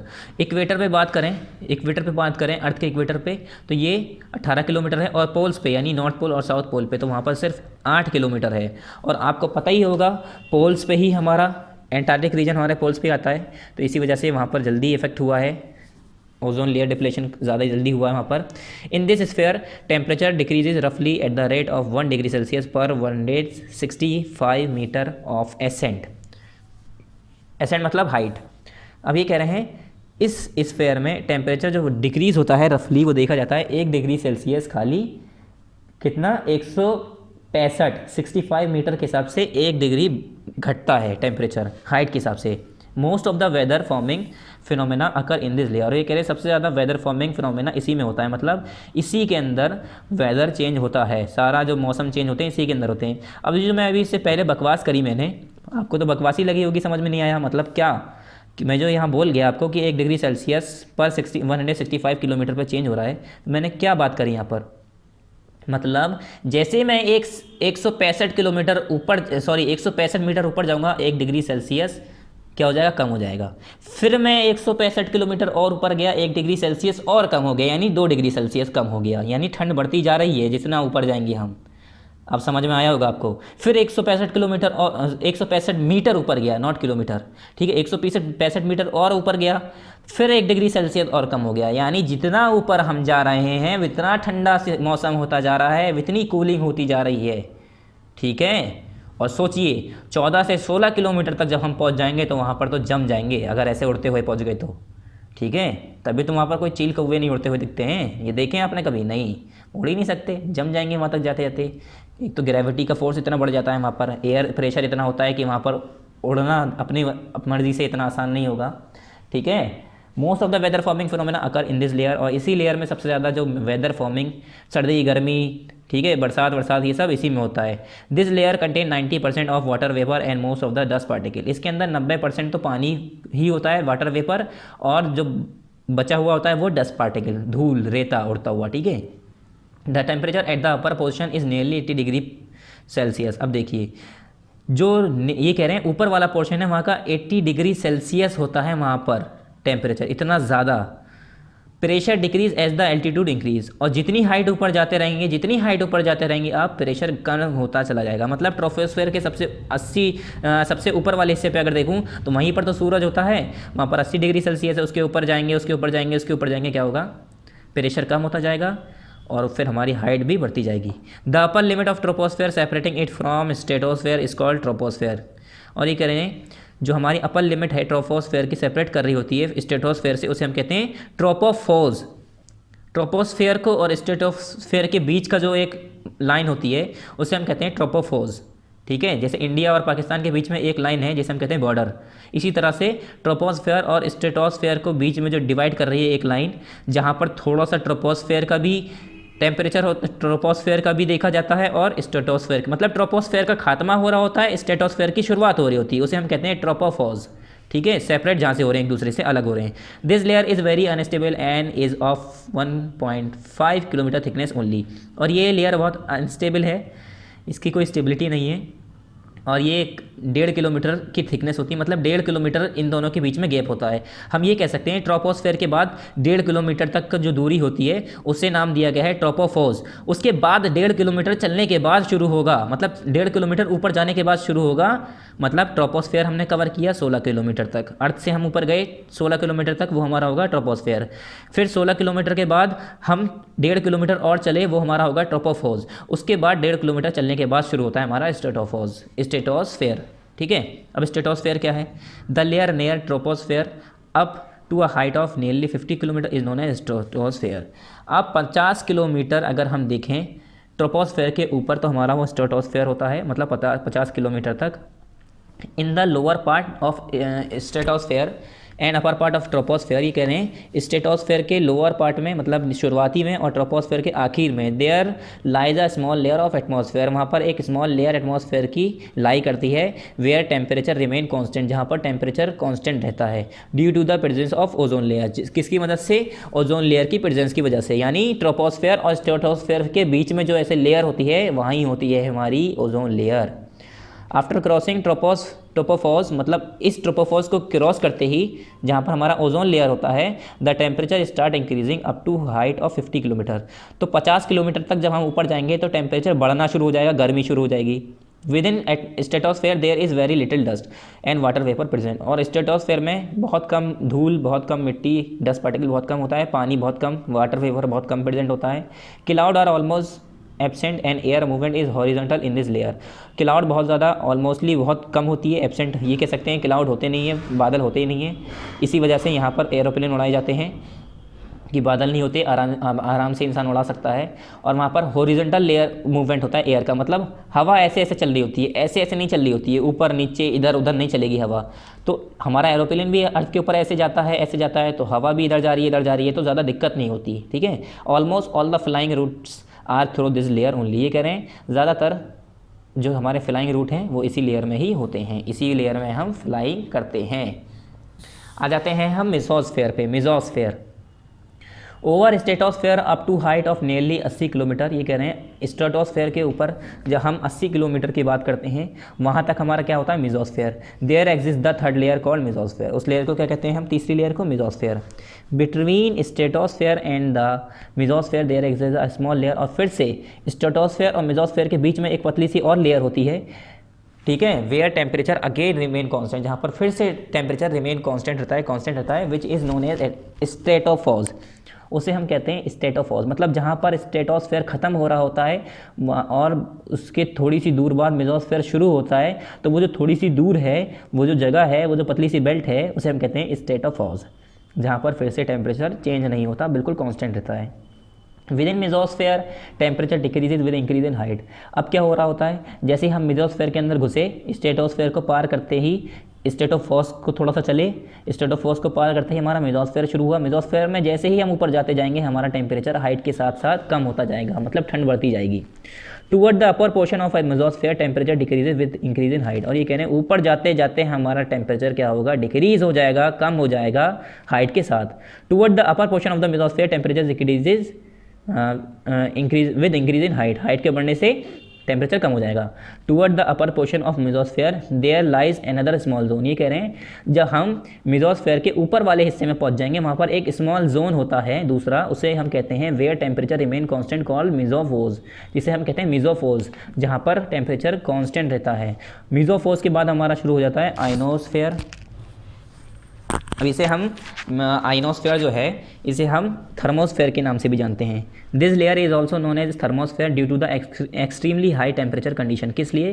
क्योंकि यहाँ पर एक्सट्रीमली हाई टेम्परेचर कंडीशन होती है, बहुत हाई टेम्परेचर होता है यहाँ पर। In this layer the temperature again start rising with altitude. इस लेयर में क्या होता है? फिर से टेम्परेचर बढ़ना शुरू हो जाता है जैसे हम हाइट के साथ साथ ऊपर जा रहे होते हैं। Here density of air is very low. यहाँ पर एयर की डेंसिटी बहुत कम होती है। And the gases present is very small. और यहाँ पर गैसेज भी बहुत कम होती हैं, मतलब हम अगर ऑक्सीजन नहीं लेके गए तो सांस नहीं ले पाएंगे। ठीक है, कोई हवा नहीं मौजूद है। फिर नेक्स्ट है one of the distinct feature of this zone is that ionization take place here by the impact of cosmic ray. ये कह रहे हैं यहाँ पर एक डिस्टिंक्ट जो फीचर है यहाँ का इस जोन का कि यहाँ पर आयोनाइजेशन होता है, किसकी वजह से, कॉस्मिक रेज की वजह से। Radio waves transmitted from earth are reflected back. ये कह रहे हैं रेडियो वेव्स जो ट्रांसमिट हो रही होती हैं वो यहाँ से रिफ्लेक्ट बैक होकर अर्थ पर जाती हैं। अब इसका क्या यूज़ है, बहुत बड़ा यूज़ है, अभी बताऊँगा। It extend from 80 to 100 kilometre beyond which temperature again started rising infinitely upward. ये कह रहे हैं ये 80 से 600 किलोमीटर तक होता है जहाँ पर टेम्परेचर दोबारा से बढ़ना इन्फिनिटली अपवर्ड जाने पर बढ़ना शुरू हो जाता है। अभी हमने एक बात की थी कि अभी हम दोबारा बताएंगे, रेडियो वेव की कुछ बात की थी।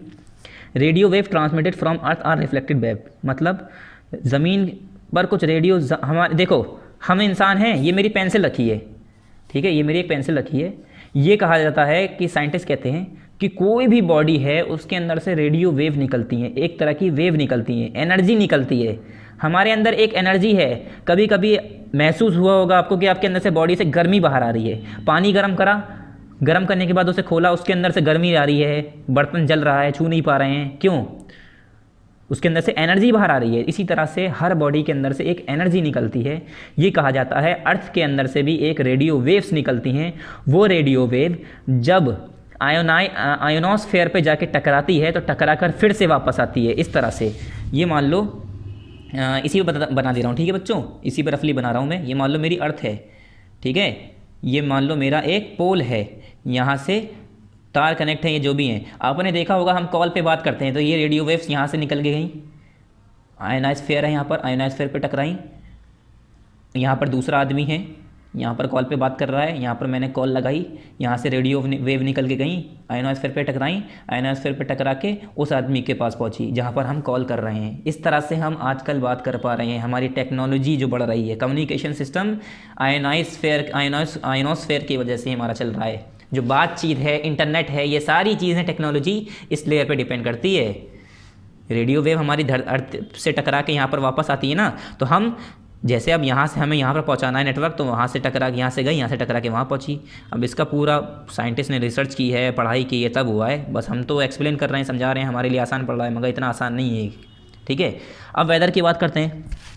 Weather is the way the earth atmosphere behave. ये कह रहे हैं वेदर एक वो ज़रिया है, एक तरीका है जिससे हमारा अर्थ बिहेव करता है। कभी सर्दी, कभी गर्मी, हमारे मतलब जैसे कि इंसान है, एक इंसान बिहेव करता है कभी गुस्से में, कभी खुशी में, कभी हंस रहा है, कभी रो रहा है, तो इंसान का वो बिहेवियर हो गया। इसी तरह से हमारे अर्थ का बिहेवियर क्या है, उसका वेदर, ठीक है, उसके चेंज होने का, वेदर का बदलने का।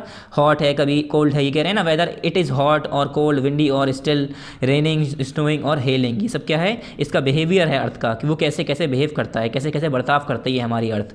हम लोग कैसे बर्ताव करते हैं, कभी गुस्से में, कभी प्यार से, कभी हंस रहे हैं, कभी जोक मार रहे हैं, कभी खुश हैं, तो हमारा बिहेवियर तो हुआ। तो इसी तरह से अर्थ का बिहेवियर क्या है, उसका वेदर, ठीक है। कभी गर्मी, कभी सर्दी, कभी बारिश, कभी ऐसे ही नॉर्मल, कभी बर्फ़ गिर रही है, कभी हेलिंग हो रही है, ठीक है।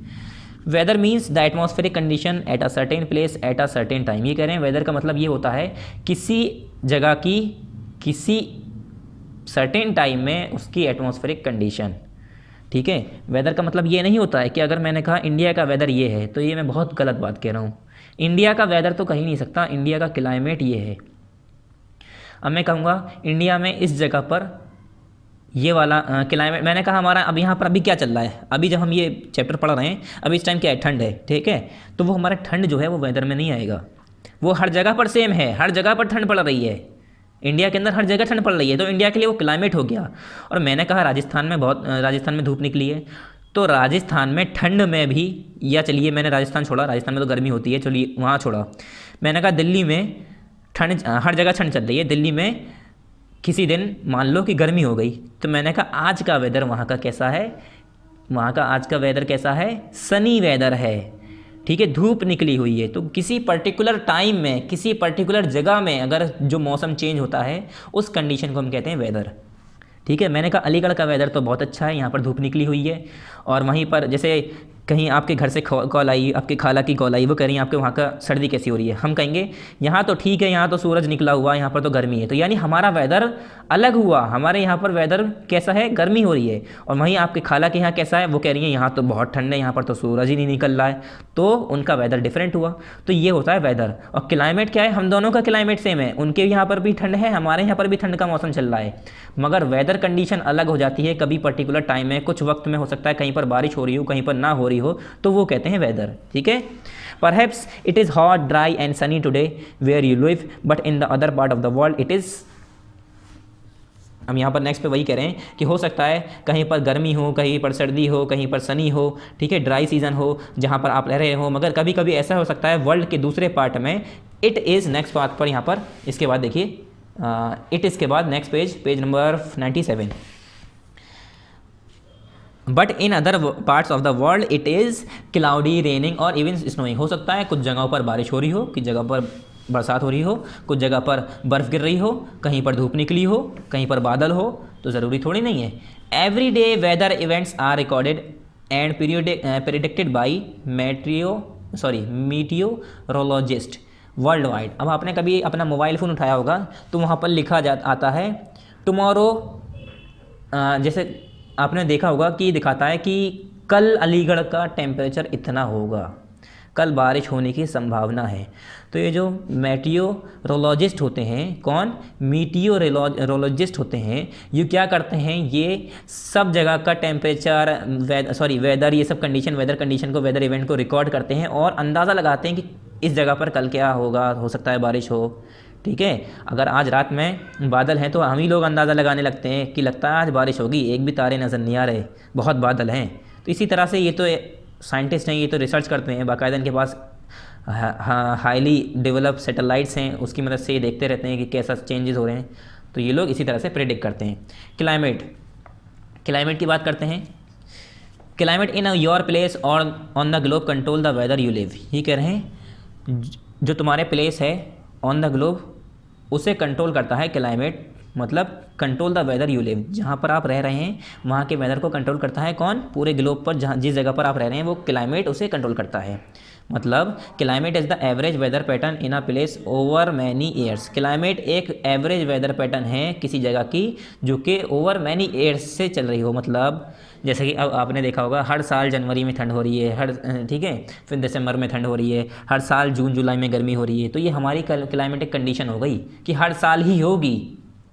और वेदर का क्या है, कल गर्मी हो गई, कल धूप निकल आई, कल बारिश हो गई, तो वो वेदर हो गया। क्लाइमेट क्या है, एक लॉन्ग ड्यूरेशन होता है, लंबे समय के लिए होता है।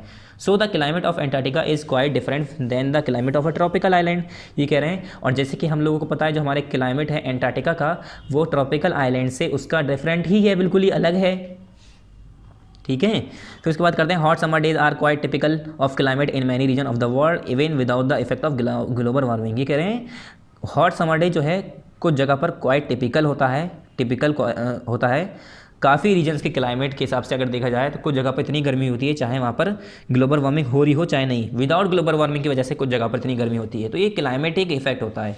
अब यहाँ पर कुछ टेबल्स ही बनी हुई है, देखते हैं क्या है difference between weather and climate. Weather और क्लाइमेट में डिफरेंस क्या है, फ़र्क क्या है। एक जगह वेदर लिखा है, एक जगह क्लाइमेट। ये कह रहे हैं कंपोनेंट, इसके कंपोनेंट क्या है, weather include rain, hail, thunderstorm and flood which are short term event. ये कह रहे हैं वेदर के अंदर वो सारी चीज़ें आती हैं जो शॉर्ट टर्म इवेंट होते हैं, थोड़े समय के लिए होती हैं, उस थोड़े समय के बाद खत्म हो जाती हैं। जैसे रेन, बारिश, ठीक है, हेल होना मतलब स्नोफॉल होना, बर्फ़ गिरना, ठीक है, थंडर स्टॉर्म यानी तूफान आ जाना, बाढ़ आ जाना, ये सब क्या है, शॉर्ट टर्म इवेंट है, थोड़ी देर के लिए आता है, थोड़ी देर के लिए चला जाता है। ये हमारा वेदर हो गया। क्लाइमेट का कंपोनेंट क्या है, climate include temperature, humidity, sunshine, wind, velocity और fog, frost and hail storm over a long period of time. ये सारी चीज़ें अगर ज़्यादा समय तक के लिए रहेंगी तो उसे हम कहेंगे क्लाइमेट। बहुत गर्मी है 5-5 महीने तक, वो हो गया हमारा क्लाइमेट।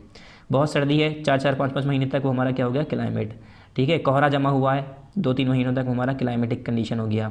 एक दिन कोहरा हुआ, एक दिन नहीं हुआ, वैसे तो हमारे ये ठंड में ही होता है तो हमारा वो क्लाइमेटिक कंडीशन में आ जाता है, ठीक है। अब आता है अबाउट, इसके बारे में। Weather is the day to day state of the atmosphere and its short term variation.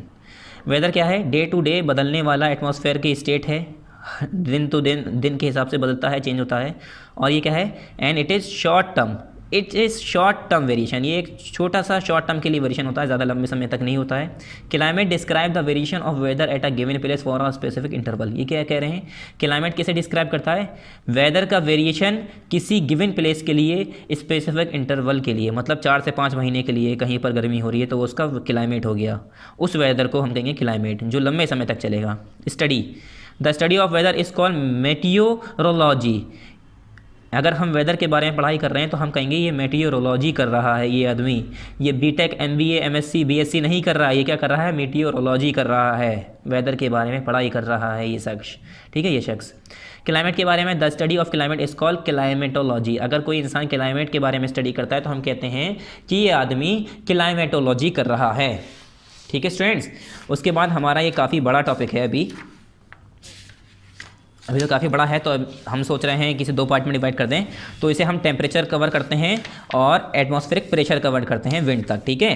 तो चलिए पहले हम टेम्परेचर देखते हैं। टेम्परेचर क्या होता है आप लोगों को पता होगा, degree of hotness and coldness of a body is known as temperature. कितनी डिग्री गर्मी है, कितनी डिग्री ठंडी है बॉडी की, कितनी डिग्री कोई बॉडी गर्म है या ठंड है, इसे देखकर हम इससे हिसाब से कहते हैं, उसे हम कहते हैं बॉडी का temperature.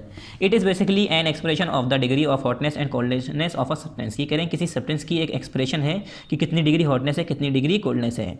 Temperature of a substance increase due, आपने कभी देखा होगा डॉक्टर के पास गए, डॉक्टर साहब बहुत तेज़ बुखार है, डॉक्टर साहब क्या करते हैं, मुंह में आपके एक आला छोटा सा नाम ही नहीं आ रहा मेरे मुंह से, जिससे बुखार चेक करते हैं, कांच का होता है, उसका नाम अचानक से निकल गया दिमाग से, चलिए जो भी होता है, क्या करते हैं वो उसे आपके ज़बान में एक लगाते हैं और कहते हैं इसे दबाए रहिए। थोड़ी देर बाद आपके बॉडी टेम्परेचर के हिसाब से उसके अंदर एक डॉट होता है, पॉइंट, ठीक है, वो होता है मरकरी का, मरकरी एक मटेरियल होता है उसका होता है, वो जितने लेवल पे जाएगा वो बताएगा कि आपके बॉडी में 102 डिग्री सेल्सियस टेम्परेचर है, आपका इतना डिग्री बुखार है, इतना डिग्री बुखार है, ठीक है। थर्मोमीटर कहते हैं उसे, ठीक है। तो वो क्या करता है, टेम्परेचर ही तो नापता है बॉडी का। अगर ठंडा पानी हो, बर्फ़ हो, बर्फ़ के अंदर रख दिए तो बिल्कुल 0 पे पहुंच जाएगा वो जाके, तो वो बताएगा बॉडी की हॉटनेस और कोल्डनेस कितनी है, उसे हम क्या कहते हैं, टेम्परेचर, ठीक है। और आप कहते हैं, आपने कभी पढ़ा होगा फीवर क्या होता है, बुखार क्या होता है, टेम्परेचर में बढ़ जाना, बॉडी का टेम्परेचर बढ़ जाता है तो उसे हम कहते हैं बुखार हो गया, गर्मी हो गई, हमारी बॉडी ज़्यादा गर्म हो गई, ठीक है। Temperature of sun is 6000 degree Celsius, 1 10 100,000, 6000 degree Celsius तो हमारा टेम्परेचर होता है सन का, और 100 डिग्री सेल्सियस पे हमारा पानी खौल रहा होता है, सोचो तो 6000 कितना ज़्यादा होगा, वो जाते जाते पिघल जाता है, वहाँ पर कोई गया नहीं है अब तक, उसके करीब भी जाते जाते तो पिघल जाओगे, ठीक है। The heat given out by the sun at all times and in all direction is known as solar radiation. और जो गर्मी सन की वजह से चारों तरफ इधर उधर हीट निकल रही होती है उसे हम क्या कहते हैं, सोलर रेडिएशन कहते हैं, ठीक है। And the heat receive by the earth is known as insolation, sorry not isolation, insolation. और जो गर्मी हमारी धरती एब्जॉर्व करती है, सोखती है, मतलब हम एक लफ्ज़ में कह सकते हैं, जैसे आपने देखा होगा घर में पोछा लगता है तो पोछा सूखा कपड़ा लेते हैं, गीले कपड़े में रख देते हैं, कहीं पानी गिर जाता है, चलिए मान लिए किसी बच्चे ने पानी गिरा दिया, हम क्या करते हैं, एक कपड़ा लेते हैं उसके ऊपर रख देते हैं पानी में, और उसका पानी सुखा के ऊपर उठा लेते हैं, और बाहर जाके अगर निचोड़ते हैं तो कपड़ा में से पानी निकलता है, तो क्या हुआ, वो पानी को उसने एब्जॉर्व कर लिया। तो ये जो एब्जॉर्प्शन होता है हीट का, जो अर्थ रिसीव करती है इस हीट को, इससे इस प्रोसेस को कहते हैं इंसोलेशन। और ये हीट कहाँ से मिल रही होती है, सूरज से, और सूरज से सन से जो रोशनी आ रही है, जो गर्मी आ रही है, उसे हम क्या कहते हैं, सोलर रेडिएशन। वही सोलर रेडिएशन जो अर्थ एब्जॉर्व कर लेती है उस प्रोसेस को कहते हैं हम इंसोलेशन, ठीक है। Factor influencing the insolation are angle of sun rays and the duration of the sunlight.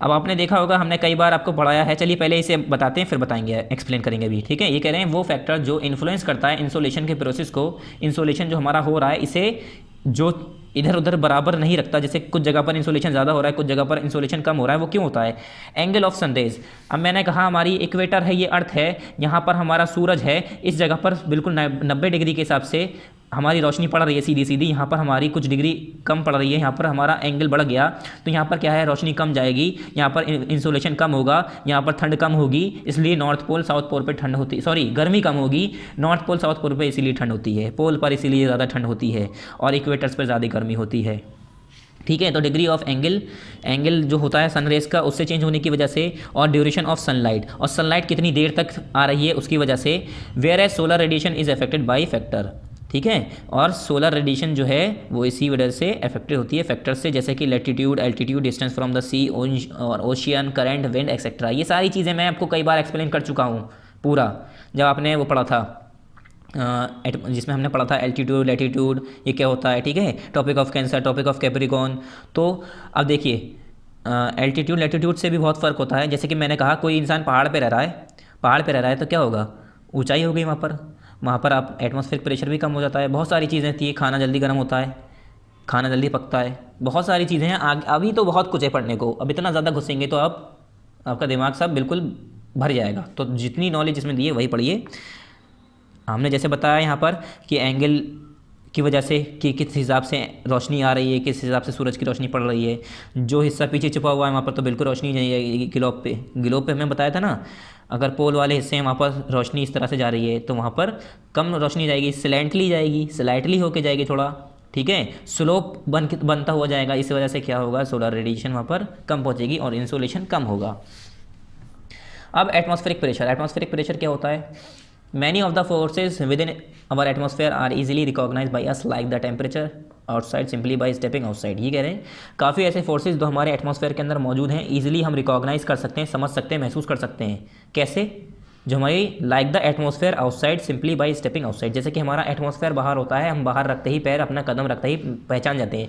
अब इस टाइम सर्दी का मौसम चल रहा है, अपने घर में खूब गर्मी में गर्म करके हीटर चला के बैठे हुए हैं, गेट के बाहर पैर निकालते ही हमें पता चल जाता है कि बाहर का टेम्परेचर कैसा है। कैसे?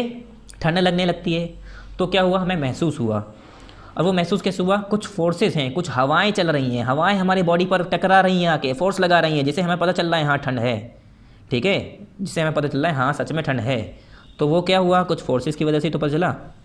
तो वही एटमॉस्फेरिक प्रेशर होता है जो बॉडी पर लग रहा होता है, एटमॉस्फेयर की वजह से वो प्रेशर लग रहा होता है, जिससे इंसान पता कर पाता है। We immediately get to know whether it is cold, warm और हॉट, और हमें फ़ौरन पता चलता है कि ये गर्मी है, सर्दी है, या नमी है, या हॉटनेस है। तो हम कैसे पता करते हैं? उसके कांटेक्ट में आके, गर्म पानी चल रहा है, ठीक है, गर्म पानी के पास भी जाएंगे तो हमें गर्मी महसूस होगी, तो हमें पता चल जाएगा हाँ ये बर्तन गर्म है। छूने पर जल जाएंगे, हमें पता चलेगा हाँ ये बर्तन ठंडा है। बर्फ़ को छुएंगे, पता चलेगा हाँ ये बर्फ़ ठंडी है। अब तो हमें पता ही है, पहली बार जब बच्चे को बर्फ़ छुलाओगे तो उसे थोड़ी ना पता होगा ये गर्म होती है बर्फ़ क्या होती है, ठंडी होती है, क्या होती है। पहला बच्चा है, नया बच्चा है, उसने पहली बार देखी है बर्फ़, ठीक है, तो हम उसे छुएंगे, वो कहेगा ये तो ठंडी है। हमें पता है, हमें पढ़े, हम जान चुके हैं। उसके लिए क्या होगा, वो उसे छू कर महसूस करेगा, ठीक है, उसे फील करेगा। तो ये कह रहे हैं likewise we can feel the amount of wind और see the level of windiness by looking at how forcefully the trees are swinging back and forth. इसी तरह से हम देख सकते हैं कि कितने, हम फील कर सकते हैं कि कितनी विंड है, कितनी हवा चल रही है, उसका लेवल कितना है। जैसे कभी तूफ़ान आता है तो कैसे महसूस होता है हमें कि खूब तेज़ तूफ़ान आ रहा है। चलो हमें आवाज़ से पता चलता है, आवाज़ कहाँ से आती है, हवा की आवाज़ आ रही होती है, पेड़ हिल रहे होते हैं आगे पीछे, पूरे झुक जाते हैं, पेड़ गिर जाते हैं, हमें उन्हें देख कर ही तो पता चलता है कि हवा तेज़ चल रही है। या हम छत पर खड़े हैं तो छत पर हम बाउंड्री पकड़ रहे होते हैं, हल्के फुल्के लोग हैं तो उड़ ही जाएंगे, ठीक है। 10 माले की बिल्डिंग पे आप जाके खड़े हो जाइए और तेज़ आंधी चलने लगे तो लोग क्या करते हैं, पोल होते हैं, बालकनीज होती हैं, उन्हें पकड़ लेते हैं। क्यों? कि हम गिर ना जाएं, क्योंकि हमें महसूस हो रहा होता है कि विंड इतनी तेज़ है, हवा इतनी तेज़ है कि अगर झटके से हवा हमें लगी तो हम गिर जाएंगे। तो उसे ही कहते हैं प्रेशर, ठीक है। But we can not feel और see the atmosphere air pressure. ये कह रहे हैं मगर हम उसे देख नहीं सकते, हम ये नहीं देख सकते कि इस टाइम यहाँ पर प्रेशर है, इस टाइम यहाँ पर प्रेशर है, प्रेशर ऐसा होता है, प्रेशर ऐसा होता है, ये कुछ नहीं देख सकते हम। बस महसूस कर सकते हैं कि हाँ हवा इतनी तेज़ चली कि हमें धक्का लगा हवा का, मैं यहाँ पर आ गया, मेरी चादर इतनी तेज़ उड़ के गई वहाँ पर, मेरी पतंग टूट के वहाँ चली गई। वो कैसे पता चल रहा है? क्योंकि हवा का प्रेशर आया और एक झटके से पतंग वहाँ चली गई, एक झटके से हमारी चादर वहाँ उड़ के चली गई। तो वो झटका जो लगा, वो जो प्रेशर लगा, जो फोर्स लगा, वो कहाँ से लगा? एयर से लगा। उससे ही हम कहते हैं एयर का pressure. Atmospheric pressure is the amount of force और pressure exerted by the atmosphere on the object located with it. ये कह रहे हैं एटमॉस्फेरिक प्रेशर एक अमाउंट ऑफ फोर्स होता है या प्रेशर होता है जो कि एक्सर्ट होता है बाय द एटमॉस्फेयर। एटमॉस्फेयर के जरिए एक प्रेशर और फोर्स लग रहा होता है on the object located with it, किस ऑब्जेक्ट पर? जो कि ऑब्जेक्ट उस एटमॉस्फेयर के अंदर मौजूद होते हैं। एटमॉस्फेयर मतलब मैंने कहा एक कमरा है, कमरे के अंदर एक मैंने खूब तेज़ सुपर फास्ट चलने वाला कूलर लाके लगा दिया, उसके आगे मैंने अपने कॉपी के कागज़ के पन्ने फाड़ के फेंक दिए। कूलर चलाता ही मेरे पन्ने सारे उड़ गए। तो मुझे उस टाइम क्या हुआ, मेरे रूम के एनवायरनमेंट में मेरे पेपर जो थे वो क्या हो गए, ऑब्जेक्ट हो गए, और जो विंड थी वो उसने क्या किया, प्रेशर लगाया और मेरे पेपर उड़ गए। तो वही कह रहे हैं जो एनवायरनमेंट के अंदर जो ऑब्जेक्ट रहेगा उसके अंदर वो प्रेशर लगेगा, ठीक है। जैसे मेरे पेपर थे, पेपर मैंने फूंक मारी तो पेपर उड़ गए, तो मैंने उस टाइम पेपर था हमारा ऑब्जेक्ट, तो पेपर पे फोर्स लगा तो पेपर उड़े। तो इसी तरह से कह रहे हैं उस एनवायरनमेंट के अंदर जो जो चीज़ें होंगी उसके अंदर वो हम प्रेशर देख पाएंगे। जैसे तूफान आता है तो हमारे पेड़ इधर उधर हिलते हुए दिख रहे होते हैं, तो हमें पता चलता है कि पेड़ों पर फोर्स लग रही है, पेड़ इधर उधर गिर रहे हैं, टूट रहे हैं। It happen because the air presses us from all direction and our body to exit a counter pressure. ये कह रहे हैं ये होता है कि जैसे कि जो एयर प्रेशर होती है वो हर तरफ से हमारी बॉडी पर लग रही होती है। अब आपको क्या लग रहा है, आपने देखा होगा कभी कभी हवा चलती है तो चादर एक तरफ उड़ के चली गई, एक तरफ नहीं गई। कभी कभी आपने देखा होगा हम लोग कैसे स्टेबल हैं, हम लोग कैसे रुके हुए हैं, हर तरफ से हमारी बॉडी पर प्रेशर लग रहा है। वरना हम अगर मैं मान लो मैं आगे की तरफ जा रहा हूँ, ठीक है, या मैं कहीं सीधे रास्ते पर चलता हुआ जा रहा हूँ, मान लो मैं ऐसे रास्ते पर जा रहा हूँ और हवा इधर से लग रही है सामने से, तो क्या होता है, हमें जान लगानी पड़ जाती है, ताकत लगानी पड़ जाती है बहुत साइकिल खींचने में। क्यों? क्योंकि वो उधर से मुझे वापस पीछे धक्का दे रही है। और अगर मैं यहीं जा रहा हूँ, पीछे से भी हवा तेज़ चल रही है, तो आसानी से साइकिल जाने लगती है। क्यों? क्योंकि हवा का प्रेशर आ रहा होता है, हवा का धक्का लग रहा होता है, जिससे मुझे फोर्स कम लगाना पड़ रहा होता है। और नॉर्मल डेज़ में क्या होता है, हम इधर भी ऐसे ही जा रहे हैं, इधर भी ऐसे ही जा रहे हैं, इधर भी ऐसे ही जा रहे हैं, इधर भी ऐसे ही जा रहे हैं, मतलब चारों तरफ से एयर इक्वल प्रेशर लगा रही होती है। अब ये हवा ही प्रेशर लगा रही है, ये हम क्यों कहेंगे, हमारी बॉडी भी प्रेशर लगा रही है। ये कैसे कहा इन्होंने? क्यों? देखिए, दो लड़के हैं, एक दूसरे को एक इधर से धक्का दे रहा है, एक लड़का इधर से धक्का दे रहा है। ना इधर वाला इधर वाले को धक्का दे पा रहा है, ना पीछे कर पा रहा है, ना इधर वाला इधर वाले को। क्यों? क्योंकि ये जो लड़का है और ये जो दूसरा लड़का है वो एक दूसरे को बराबर फोर्स से ढकेल रहे हैं, तो दोनों का प्रेशर बराबर हुआ। और हमारी बॉडी अगर एयर पर दोबारा एग्जर्ट नहीं करेगी प्रेशर, दोबारा प्रेशर नहीं लगाएगी, तो हमारी बॉडी तो पिचक जाएगी। आपने कभी रबड़ देखी होगी या बलून देखा होगा, बलून को हम ऐसे करके पिचकाते हैं तो वो पिचक जाता है, ठीक है, और छोड़ते हैं तो एयर वापस से फुला देती है। इसी तरह से अगर हमारी बॉडी भी बलून की तरह होती और हम पे एयर अगर फोर्स लगाती तो हम भी पिचक जाते, ठीक है, इधर उधर शेप बिगड़ जाता। तो इसीलिए हमारी बॉडी पर एयर पे जो प्रेशर लगा रही है उसे इक्वल करने के लिए, उसे मेंटेन करने के लिए हमारी बॉडी भी प्रेशर लगाती है। साइंटिस्ट यानी meteorologist use a special instrument called barometer. ये एक बैरोमीटर जो एक इंस्ट्रूमेंट होता है, ये एयर प्रेशर को एटमॉस्फेयर का जो प्रेशर होता है ना, उसे नापने के लिए, पता करने के लिए पता करते हैं, इसे यूज़ करते हैं बैरोमीटर को, ये पता करने के लिए एटमॉस्फेयर का प्रेशर कितना है। Some facts about the atmospheric pressure are, कुछ एटमॉस्फेरिक प्रेशर के कुछ फैक्ट्स हैं, जैसे कि the air pressure is highest at sea level and decrease with height. ये कह रहे हैं सी लेवल पे, मतलब नीचे वाली लेवल पे, सी लेवल पे एयर प्रेशर ज़्यादा होता है, और जैसे जैसे हम हाइट पे जाएंगे वहाँ पर एयर प्रेशर कम होता जाएगा, ठीक है, जितनी ऊंचाई पर। अब जो लोग पहाड़ी इलाकों पर रह रहे हैं वहाँ पर एयर प्रेशर कम होता है, जिसकी वजह से पानी जल्दी गर्म होता है, खाना जल्दी पकता है। क्यों?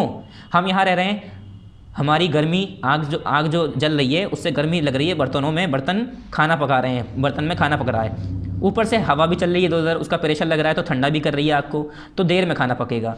अब पहाड़ी इलाके में जो लोग रह रहे हैं वहाँ पर एयर प्रेशर कम है, तो वहाँ पर बस आग ही आग निकल रही है, इधर उधर से जो ठंडी हवा आ रही है, एयर प्रेशर आ रहा है, वो इतना नहीं आ रहा है कि जो गर्मी को कम कर सके, ठीक है, तो वहाँ पर खाना जल्दी पकता है। फिर है weather temperature is high, where temperature is high the pressure is low. जहाँ पर टेम्परेचर ज़्यादा होगा, गर्मी ज़्यादा होगी, वहाँ पर टेम्परेचर लो होगा, सॉरी प्रेशर लो होगा। जहाँ पर टेम्परेचर हाई वहाँ पर प्रेशर लो, जहाँ पर प्रेशर हाई वहाँ पर टेम्परेचर लो। यानी अगर हम कश्मीर की बात करें तो प्रेशर वहाँ पर हाई होगा, तभी वहाँ पर ठंड ज़्यादा है। और अगर हम राजस्थान की बात करें तो वहाँ पर टेम्परेचर हाई है, यानी प्रेशर लो है वहाँ पर, ठीक है। The air always moves from high pressure areas to low pressure areas. ये बहुत इंपॉर्टेंट पॉइंट है, आपको याद रहना चाहिए, जनरली कोई भी पूछ लेता है। जो एयर बहती हुई आती है वो हाई प्रेशर एरियाज से लो प्रेशर एरियाज में बहती हुई आती है। तभी आपने देखा होगा लोग बाग कहते हैं कि कश्मीर से, मतलब जो माउंट एवरेस्ट है हमारा, हिमालय रेंज है, वहाँ से, ऐसे हमारा हिंदुस्तान है, यहाँ पर हमारे हिमालयाज़ हैं, इधर से हमारी हवा बहती हुई आती है। क्यों? यहाँ पर हमारा हाई प्रेशर होता है, इस साइड लो प्रेशर होता है, यहाँ ठंड होती है, यहाँ गर्मी होती है, तो इधर वाले इलाके से, ठंड वाले इलाके से गर्म वाले इलाकों में हवा बहती हुई आती है, और वही एक कारण भी बनती है हमारे ठंड के मौसम का।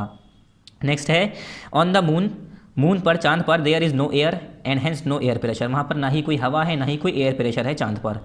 Astronauts have to wear special protective space suit filled with air when they go to the moon. और एस्ट्रोनॉट क्या करते हैं, एक स्पेशल प्रोटेक्टिव सूट पहनते हैं जिसमें हवा भरी होती है, गैस भरी होती है, चांद पर जाते हैं जब वो पहनकर, ठीक है। If they do not wear the space suit, अगर वो स्पेस सूट को नहीं पहनेंगे, क्या होगा, the counter pressure exerted by the body of the astronauts. जो हमने जैसे बताया कि हमारी बॉडी भी एक प्रेशर एग्जर्ट कर रही होती है, तो जो प्रेशर एग्जर्ट हो रहा होता है अर्थ पर, क्या है, अर्थ हवा भी लगा रही है, बॉडी भी लगा रही है, दोनों एक दूसरे को बैलेंस कर रहे हैं। अगर वहाँ पर क्या होगा, चांद पर अगर हम सूट नहीं पहनेंगे तो खाली बॉडी लगाएगी, क्योंकि बाहर से एयर का तो कोई प्रेशर आ ही नहीं रहा चांद पर, खाली बॉडी का ही प्रेशर बाहर निकल रहा होगा, तो क्या होगा, astronauts would make the blood vessel burst, उसकी जो ब्लड की वेसल हैं नसें हैं वो फट जाएंगी, ठीक है। The astronaut would bleed to death, और एस्ट्रोनॉट मर जाएगा, ठीक है।